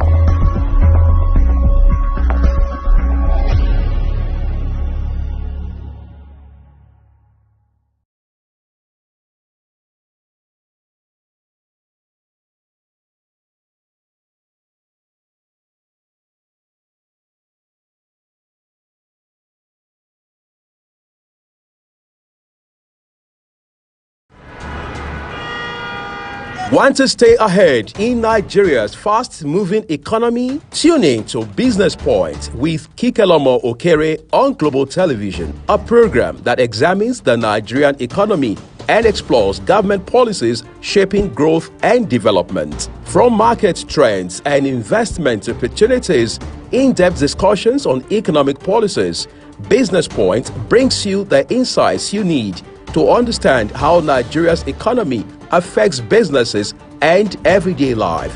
Watch Business Point every Monday, Wednesday, and Friday at 2:30 p.m. West African time, exclusively on Global Television, Channel 365 on DSTV, and 276 on Star Times. Business Point, your window into Nigeria's economy and policies.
Well, so many things have been happening in Nigeria, but then 2027, beyond 2027, a lot of people have been talking about 2027. But beyond 2027, what are we expecting? Before 2027 has not come, but a lot of politicking. Some people are saying politicking has taken over the place of governance for a very long time. But then, beyond 2027, we need to also look at party politics in Nigeria's democracy, as a matter of fact. And of course, Asadia, so much is happening, and we have a guest joining us on the program this morning. So, yes. So, good morning once again, and welcome to Global Morning Weekend Edition, the place where stories come alive, ideas spark, and the moments that matter take center stage. I am Sadia Yakubu, and still. Ramsey, and of course, we are going to be your host again for this segment of Global Morning for a few minutes. DSTV channel 365 and Star Times channels 276. You can also watch using YouTube at Global TV NG. So, like Mr. Ramsey stated earlier, on this segment of the program, we'll be talking about beyond 2027. Party politics and Nigerians' democracy. So first, let's just understand the topic. All right. Today we'll speak on a topic that is both timely and critical to the future of our beloved nation. Beyond 2027, party politics. Then, as Nigeria approaches another electoral cycle in 2027, it is important not just to focus on who wins elections, but to reflect deeply on the kind of democracy we are building and the role party politics plays in shaping it. Understanding the whole thing, the party politics is the backbone of any democratic system in Nigeria. Political parties serve as vehicles for contesting power, mobilizing citizens, and shaping governance. However, over the years, our party system has been characterized by weak ideological foundations, frequent defections, of course, Mr. Ramsey. Yes, well, that's one thing that you can't take away right yes. now. And then personality-driven politics. Instead of clear policy differences, many parties appear similar in structure and promises. Yes, like we've always heard during their campaigns, these one come out and say, oh, provide water, provide like basic amenities. But then at the end of the day, you find out that they are still one. So this weakens accountability and limits meaningful choices for voters. The turning point, the 2027 election should not be seen as just another contest power. Rather, it represents an opportunity for transformations. Nigeria, especially young people, are becoming more political aware, more vocal, and more demanding of good governance. The focus must shift from who gets power to how power is used. And of course, we have key challenges in party politics. Lack of ideology. Many political parties lack clear guiding principles. Here they have constitutions guiding them, but they still don't use it. You know, sometimes we even be tempted if they have constitutions and ideology in the first place.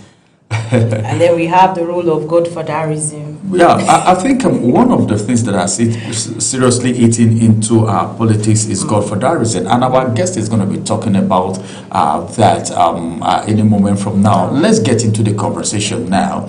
As far as politics is concerned, looking at the topic that we have before us. But as usual, we all know that our guest is already seated in the studio here in the person of Hamza Jamiu, and is currently a practicing lawyer here in Abuja. He's an esquire, as a matter of fact. I call that ESQ. Yes, that's the short form, that's the abbreviation. Okay. So now, let's get started with the whole conversation. As a matter of fact, we will start with the administration of election. What is the role of the Independent National Electoral Commission beyond the assumption on cases? I'll talk about a clear manifestation of INEC taking side, as it is being alleged. You know, some people in Nigeria here, one of the problem, Barrister, is good to have you join us on the program. Thank you so much. Yes, while welcoming you. Oh, thank you so much. Thank you for having me. All right, let's get into the conversation. The question that was asked. You know, one of the problems that we had, even in the by-elections that we had, is voter apathy. And this is as a result of the people not believing in the system. INEC, for instance, because it's the body shouldered with the responsibility of the conduct of elections in Nigeria. What do you think, taking cognizance from the question that I first asked? Once again, thank you for having me.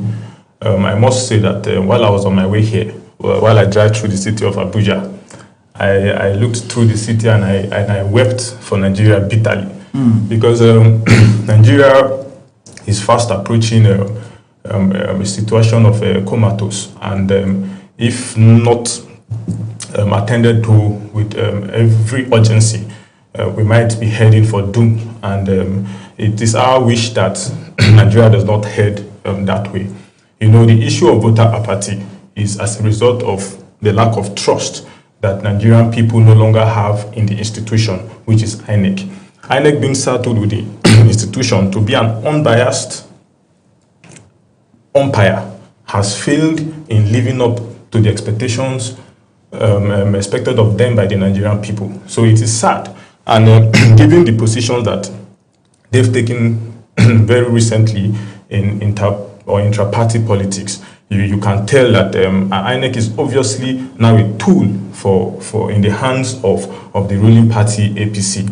And if we are not careful, INEC is going to end up being the boat that would be saddled towards a one-party system for Nigeria. And if that happens, we might end up having a tyrant as the president of the Federal Republic of Nigeria, because all institutions currently seem to be bowing before said tyrant. And we don't want a situation of that. Nigeria is not a banana republic, and we must do everything we can do to stop INEC from being used as a puppet for the ruling APC.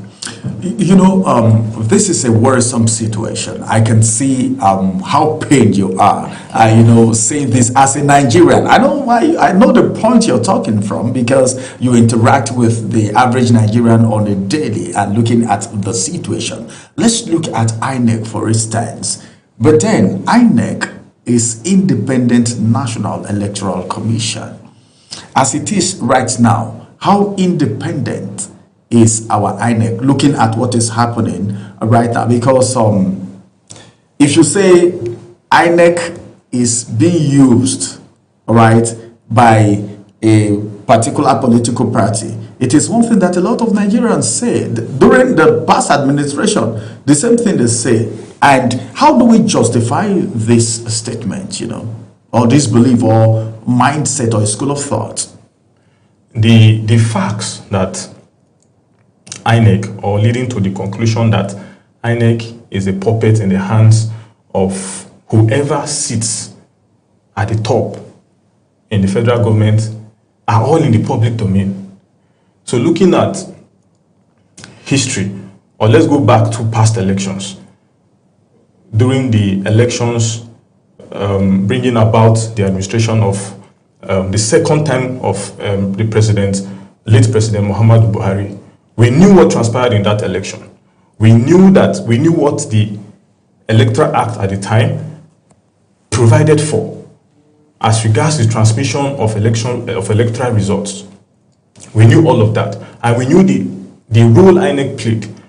While Nigerians were spectating the elections on the IREV, suddenly we got information from the INEC that there had been a glitch on the portal, and that transmission to the portal, the transmission of electoral results to the portal is no longer probable. So of course, these are facts that come to mind when we come to the conclusion that INEC is not independent.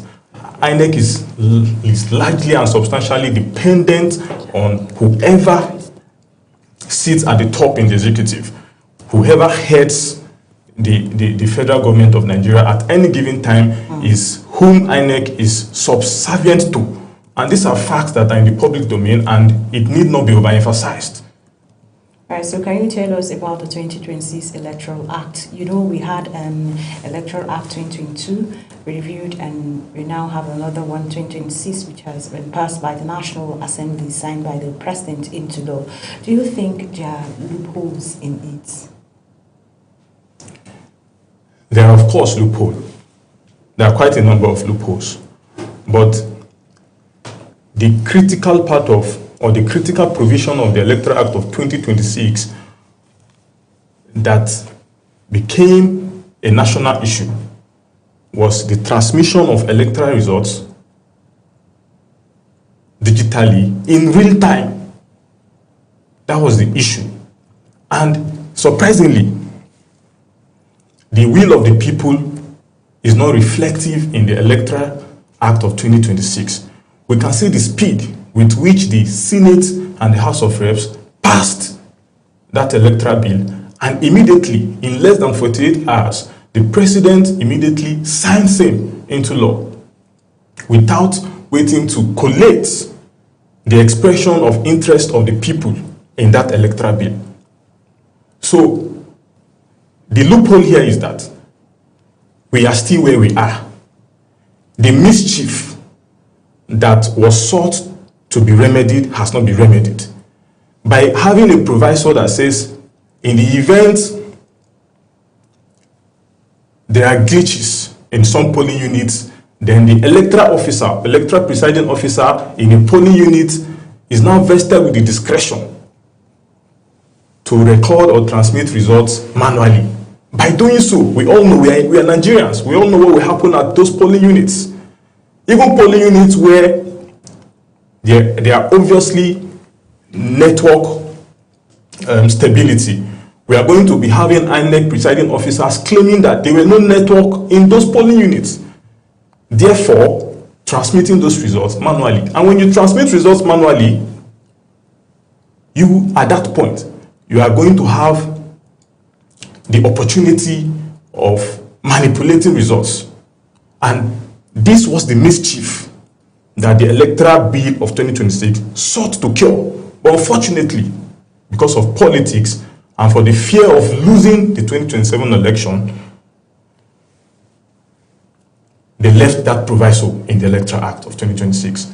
So we are still where we are, and that loophole is the summary of the Electoral Bill of 2026. We cannot go, there has been no improvement whatsoever. Our jurisprudence is still where it was, even before the coming of the Electoral Act of 2026. But the Electoral Act has been, I think it has been passed.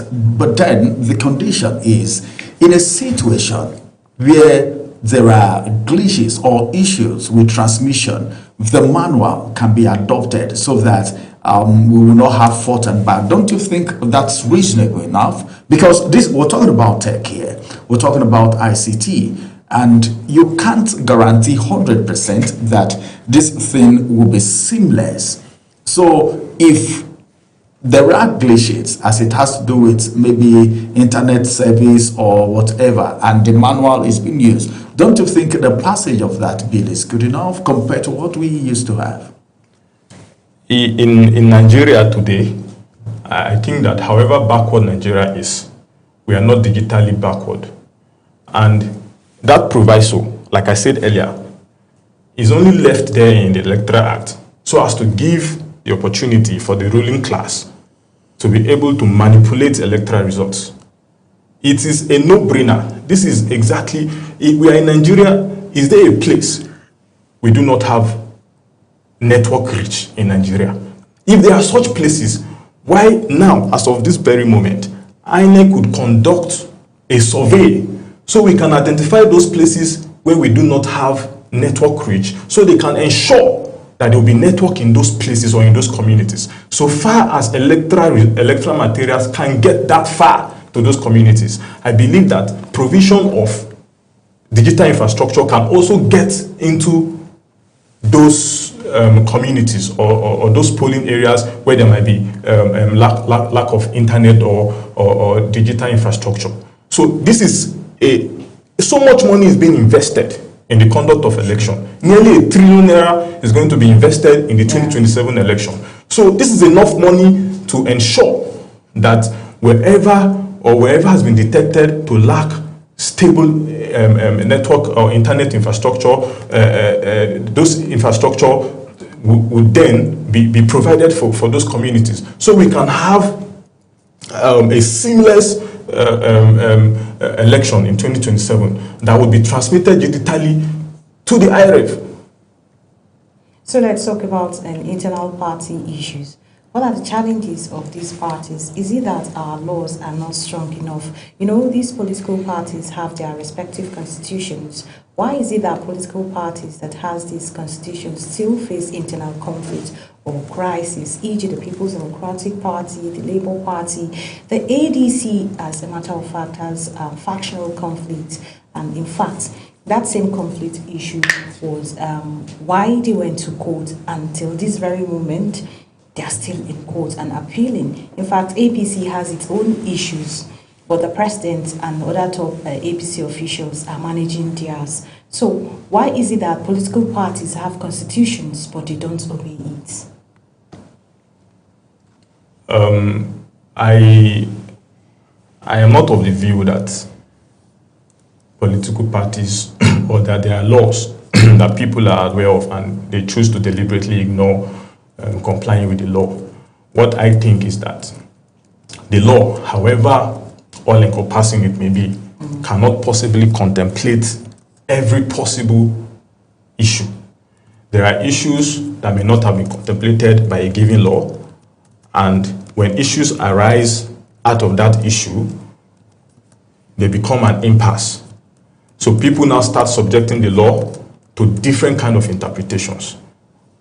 Whatever interpretation would suit a person's interest, he would adopt as the position of the law. I think the intra-party conflicts often arise out of the lacunas that may exist in the law, because sometimes the law could be settled, but the facts are not always settled. So when the facts are not settled, sometimes in trying to apply the law to the facts, there's an impasse in many times in such situation. So that is what I believe. So going further, the issue with the ADC is a clear issue. It is not an issue that ought to be subject to several or diverse debates or diverse opinions. There are issues that are clear. Even to the blind can see that these issues are clear. What are the issues? The ADC in July 2025 was adopted by members of a political class as the political party to compete with the APC for the 2027 presidential election. So, as they called it, a coalition. They adopted it as the coalition party.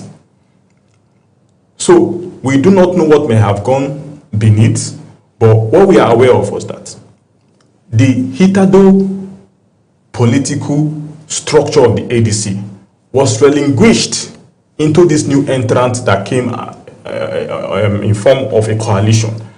And all parties were happy. All the parties were happy. All concerned persons were happy. They relinquished it. Whoever had to resign, the hitherto NWC of the ADC resigned and they relinquished their structure to the Senator David Mark-led NWC. And they were happy. Then there is a nephew, Bala Gombe, who then came and said,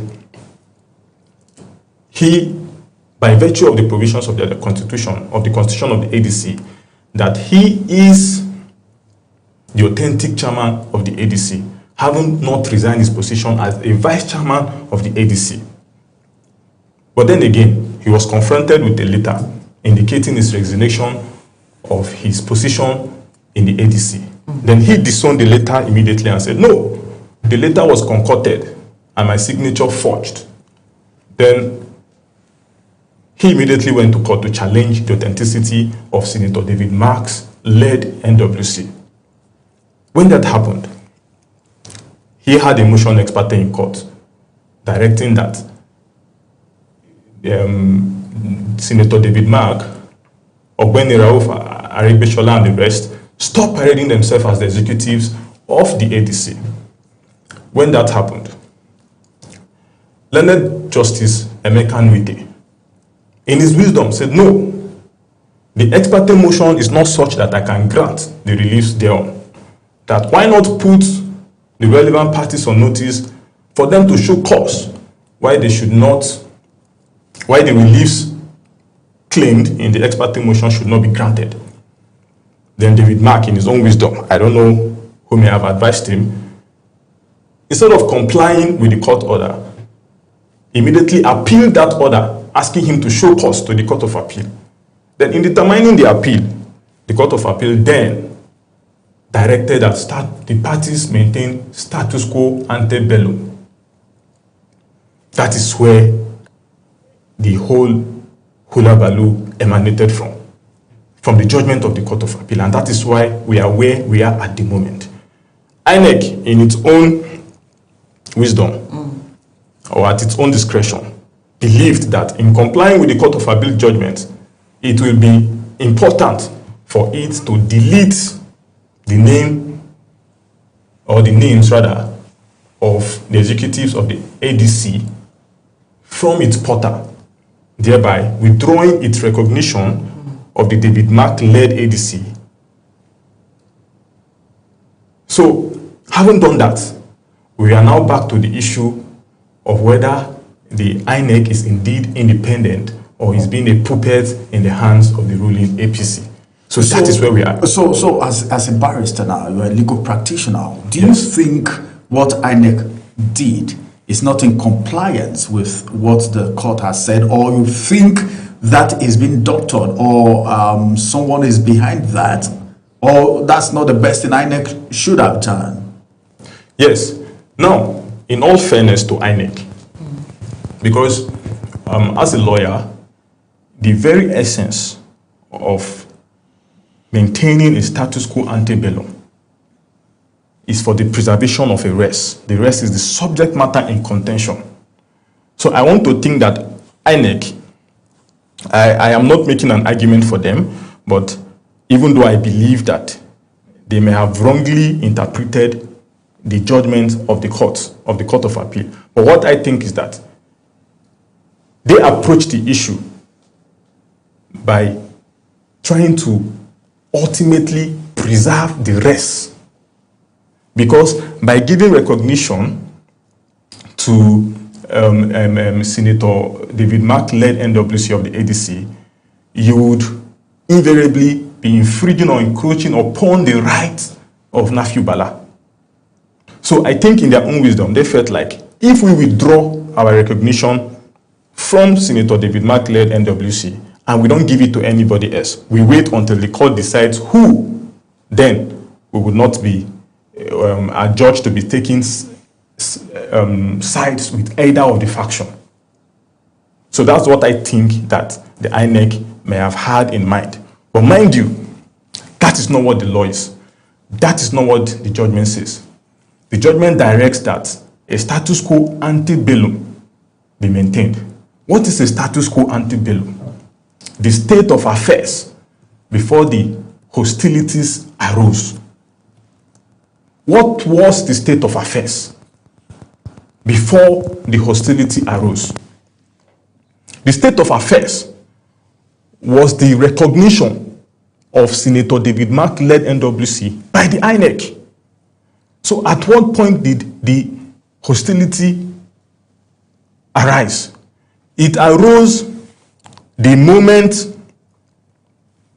Nafiu Bala started contending that he is the authentic chairman of the APC, of the ADC, sorry. That was when the contention arose. As of the time of his contention, who was recognized, who was lawfully recognized as the legitimate executives of the ADC? It was the Senator David Mark-led NWC of the ADC.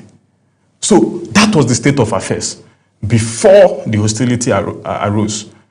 And after he went to court, the court has now directed at the Court of Appeal that status quo be maintained. So if you are going to maintain status quo, it means that you are going to continue recognizing the Senator David Mark-led NWC.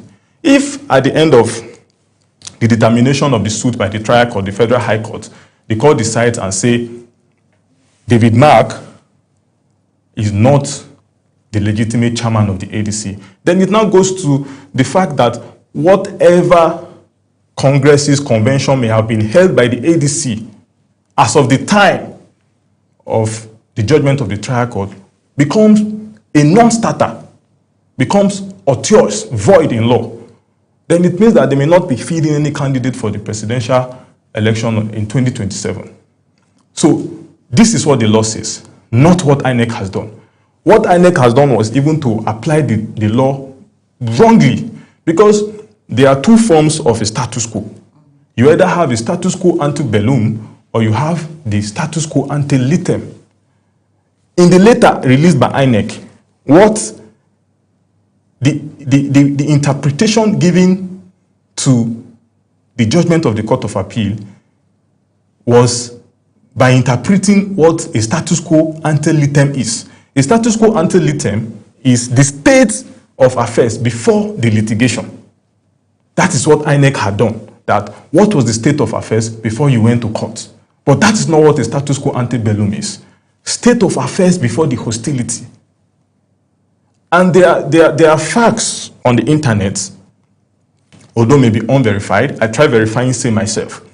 There is a post from the same Nafi Bala, wherein, on a Facebook post, wherein he accepted the inauguration of Senator David Mark and Ogbeni Rauf Aregbesola as the chairman and secretary of the ADC, respectively. There was such post. Such post is currently being posted across the social media. But when I tried verifying that post, I could not get it. I want to believe that his handlers may have deleted that post.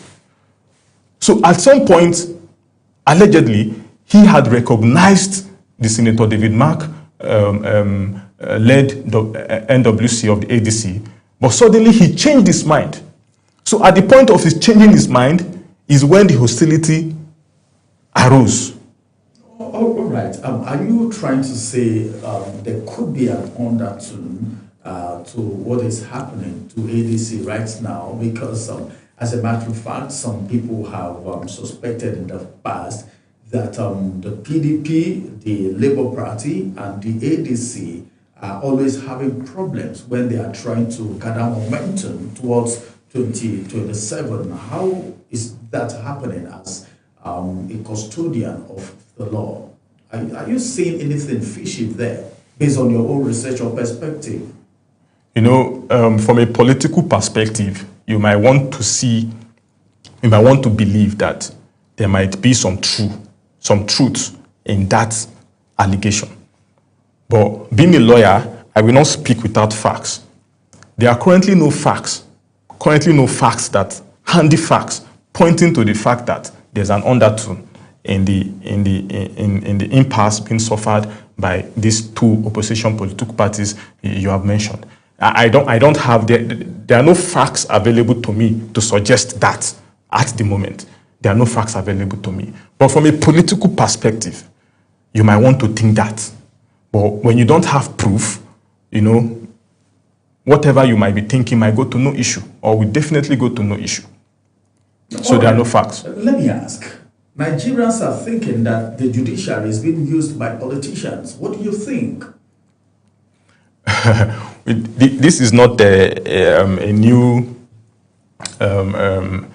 The allegations that judiciary is in the pockets of the political class is not new, you know. Since I was a law student, we've always had that. So it's not new. So, but what I think is that I try in my own, on my own part, not to bring the judiciary to ridicule, because on our own part, we are trying to hold the judiciary to its full potentials. So until there are verifiable facts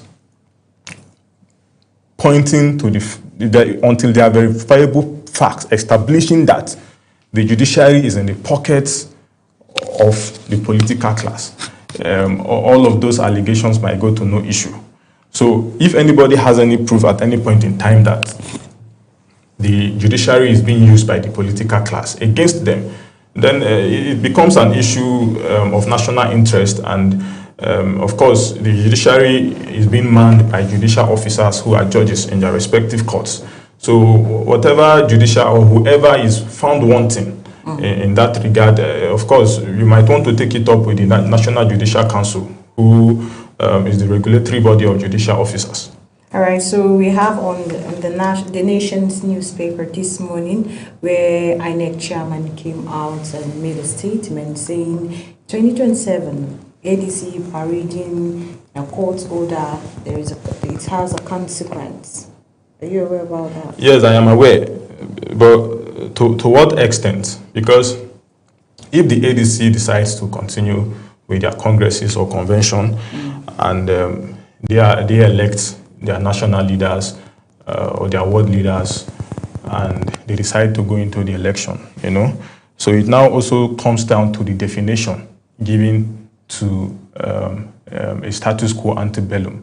So if the INEC is wrong, it means that the ADC, can of course go ahead. I saw that he likened the situation of the ADC to the fate of the APC in Zamfara State some years ago. In Zamfara State, there was an express order of court directing that the congresses should not hold. But of course, the congresses held, and when the congresses held, of course, the determination of the suit that was in court in respect of the APC crisis in Zamfara, it ended up not being in favor. It ended up invalidating all the congresses and convention held in Zamfara State, in APC Zamfara State. So that was what led to the emergence of Dauda Lawal, who is now even in APC, and then he was in PDP. So we are not averse to court orders. So whatever the court order says, so far as the court order is express and definite, you must obey court order. Court orders, however incompetent you think an order might be, or the suit leading up to that order might be, it is duty bound on every Nigerian to obey court orders. All right, let me take you to Kano State a little bit. The defection in Kano State, there was a protest after this INEC whole thing, the delisting of the ADC, the Senator David Mark ADC-led NWC. Now, looking at what happened in Kano State, the defection of Kwankwaso and of course the former deputy governor, do you see that as a threat to the All Progressive Congress in 2027 in any way? Because a lot of people have labored, even today, someone wrote and said, these are aggrieved politicians coming together that are they are rejected and all of that. But all of these things started happening after the massive defection in Kano State. Do you see that as a threat in any way? Any opposition to the ruling APC is a threat. And despite the defection of 4 governors? We are not in a contest against governors, or the ruling APC is not in a contest against governors. They are in a contest against Nigerian people. It is the Nigerian people who will decide who to lead them in 2027. However, the defection of governors, even if the governors of the 36 governors of Nigeria become APC members, that has not. The contest is not against the governors. It is against the Nigerian people. It is Nigerian people who would vote. As a matter of fact, each governor in Nigeria at the moment is only entitled to 1 vote. Of course, we may want to acknowledge the fact that the governors command large number of votes. But of course, it would be limited only to the members that have financial interest in that governor, not the Nigerian people. The Nigerian people do not have financial interest in any governor. The Nigerian people feeling the impact of the current administration. They know what to do and when to do it. When the time comes, we will do, I believe that Nigerian people will do what they are meant to do and will not be misled by their governors. So the governors are merely administrative managers of their respective states and cannot lure the people to vote whom the people do not have any interest in. All right, but then looking at what is happening in ADC right now, because a lot of people have said, well, the coming together of Kwankwaso, Peter Obi, the obedient movement has been around the south and the west majorly, but right now, the north seems to be embracing the obedient movement by the virtue of Kwankwaso's defection to the ADC where Peter Obi is right now. If they have for any reason, if they have the opportunity to field presidential candidates, most of the top leaders there are interested. Don't you think that could cause more internal crisis within them, or you feel they will also have consensus like APC had? I think we might not be in a position now to preempt the ADC or their internal struggles. I think that we might have to leave it to them to determine whom is going to be fielded for the presidential election or the vice presidential candidate come 2027. So I don't think that at this point in time that we might be able to preempt them. I think currently they have a situation at hand, and it is important that they come together. It is important that they cultivate a synergy amongst them so they can bring about the end of the current impasse that they are facing. So why is party defection so common among politicians, and what does it mean? The popular saying is that there's a permanent interest and there are no permanent friends or enemies in Nigerian politics. So I think that's just the summary of that all. But now, let's look at governance, all right?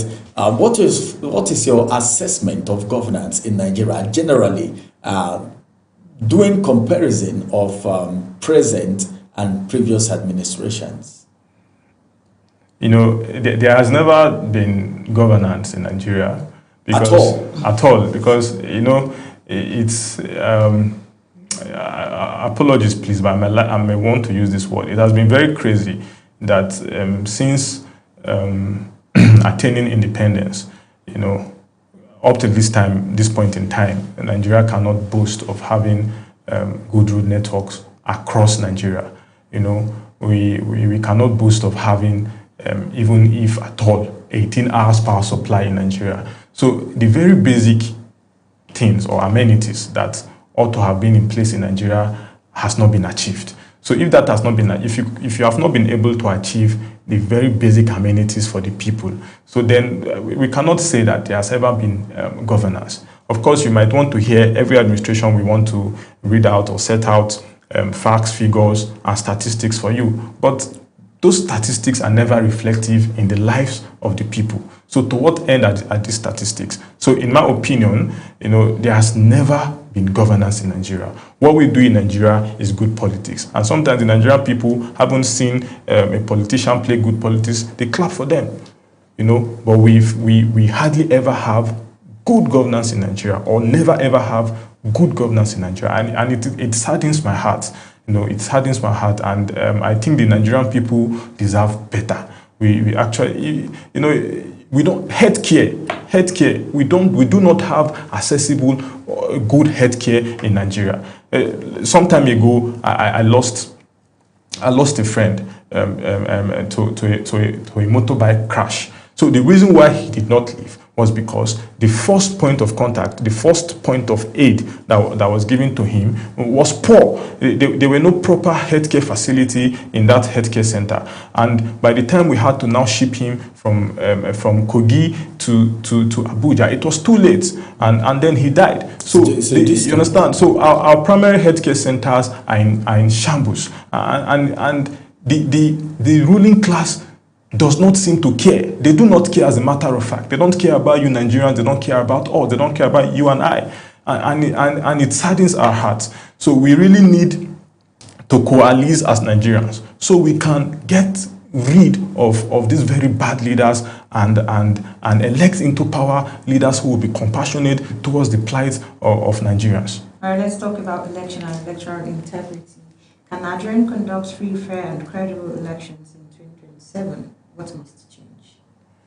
There's already a precursor. The 2026 Electoral Act is already a precursor to the fact that there will be no free and fair election in 2027. So it's a no-brainer. So I am not expecting a free and fair election in Nigeria. There has never been, and the mischief that was to be remedied by the invention of the 2026 Electoral Act has been ridiculed, you know. So there's already a precursor. We can see it already by that proviso being introduced into the electoral bill. Then it's conclusive proof that we are not going to have the integrity of the election in 2027 is nowhere. It's a non-starter. The 2026 Electoral Act is already a non-starter. It will not guarantee us a free and fair election. All right. Well, that's a serious one. Now, let's look at campaign promises. Every political actor, everyone canvassing for a political office will first of all have something to tell the people. Remember now, during Jonathan, it was corruption they brought to the people. These people said they were coming with a change and a renewed hope agenda. Now, a lot of promises, campaign promises, manifestos here and there. But year in, year out, we don't see these things happening. But when it's time for election, the same Nigerians, electorates, still go to vote for these people. We are seeing a little bit of voter apathy. What do you think is responsible with this system? Is it that the electorate, something is wrong in that aspect because some persons get sold, some people want to go sell votes, some people, and all of that? So what is wrong? That whether or not campaign promises have been fulfilled, people still come to vote, and the electorate, that's their side. Then the political office holders taking the electorate for granted by not fulfilling campaign promises. What's your perspective? You see, the political players in Nigeria understand the concept of Stockholm Syndrome.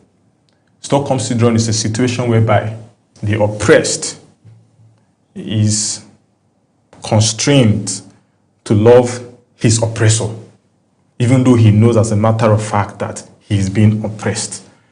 So politicians go to their villages and they gather crowd and they share bags of rice to them or give them pittance handouts. So the oppressed understands that this pittance and bags of rice being given to me, I am entitled to even more. But because that oppressed lacks the basics to even fend for himself, he takes them and he's happy and even thanks his oppressor. That is what Stockholm Syndrome is. So that is what is happening to the Nigerian people, and the political players understand how to deploy this tool of Stockholm Syndrome against the people. So no matter what happens in every election, we are going to witness vote buying. Because the voters that are coming to vote, perhaps they came to the polling unit without having anything to eat that morning. Then he comes, and when he's giving 5,000 naira, he says his vote.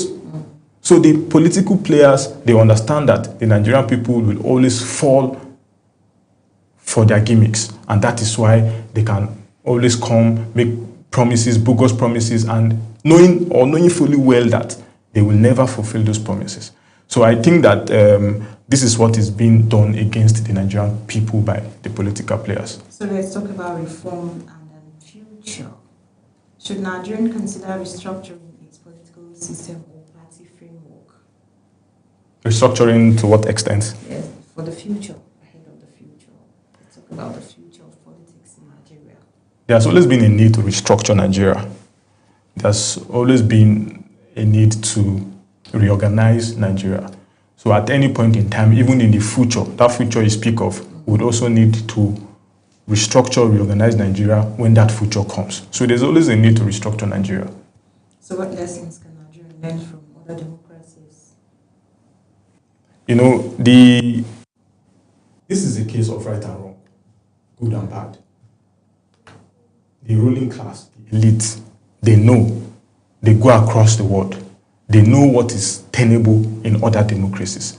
They understand. They know the nature of what good governance is. They are just not willing. They are just not willing to give to the Nigerian people good governance. They ought to be willing. When there is no will, there will be no way. There ought to be that will by the Nigerian political class to give good governance to people. They are not willing to give good governance. They understand what good governance is. They felt it. They travel across the world. Their families live across the world. They know what good governance is, but they are not willing. They rather want to enrich their pockets, loot public funds, loot for themselves and for their kids yet unborn. So that is what the Nigerian elite or the political class does to the Nigerian people. So are you optimistic or pessimistic about Nigeria's democratic future? I think, like you rightly said at the beginning of this program, the Nigerian people are becoming very aware.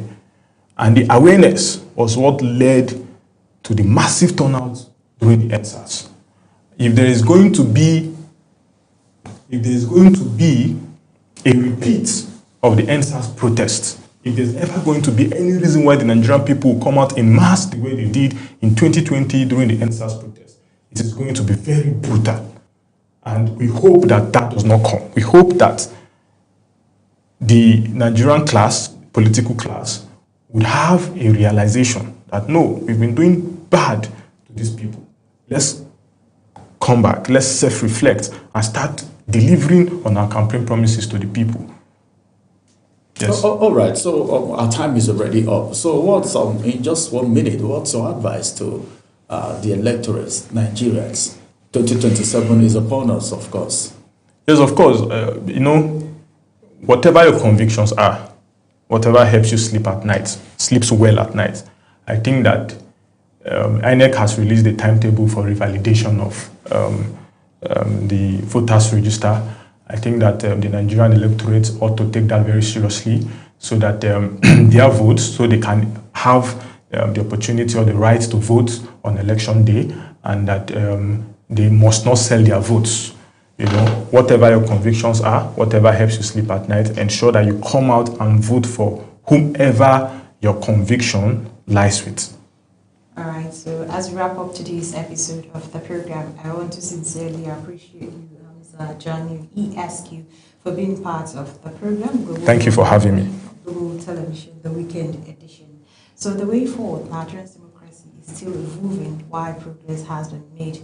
Much work remains. Political parties must be reformed to reflect the truth of the people, not just the ambitions of a few. The future of Nigerians lies not only in the hands of politicians, but in the collective responsibilities of its citizens. So in conclusion, as we look beyond 2027, let us envision Nigerian where democracy works for everyone, a nation where leadership is earned through integrity, competence, and service. The journey ahead may be challenging, quite challenging, but with commitment, awareness, and active participation, a strong and more inclusive democracy is possible. We hope the conversation and the stories we shared inspired you and gave you something to think about. If you missed any part of the show, you can watch the full episode on YouTube using our Global TV Join us again next time for more insights, more voices, and more stories that matters. I am Sadia Yakubu, and together with me throughout this long journey is... My name is Ramsey Enoch Agbo, and a very big thank you to you, Barrister, for joining us. And I'd like you to know that the headlines from the National Daily is entirely that of the various newspaper houses, and Global Television does not have editorial contributions to it. And of course, the opinion of our guests is entirely theirs and not that of Global Television. Everyone, it's been a fruitful weekend. We wish you happy Easter in advance, and many thanks for joining us on Global Morning today. Have a beautiful day. Bye-bye for now.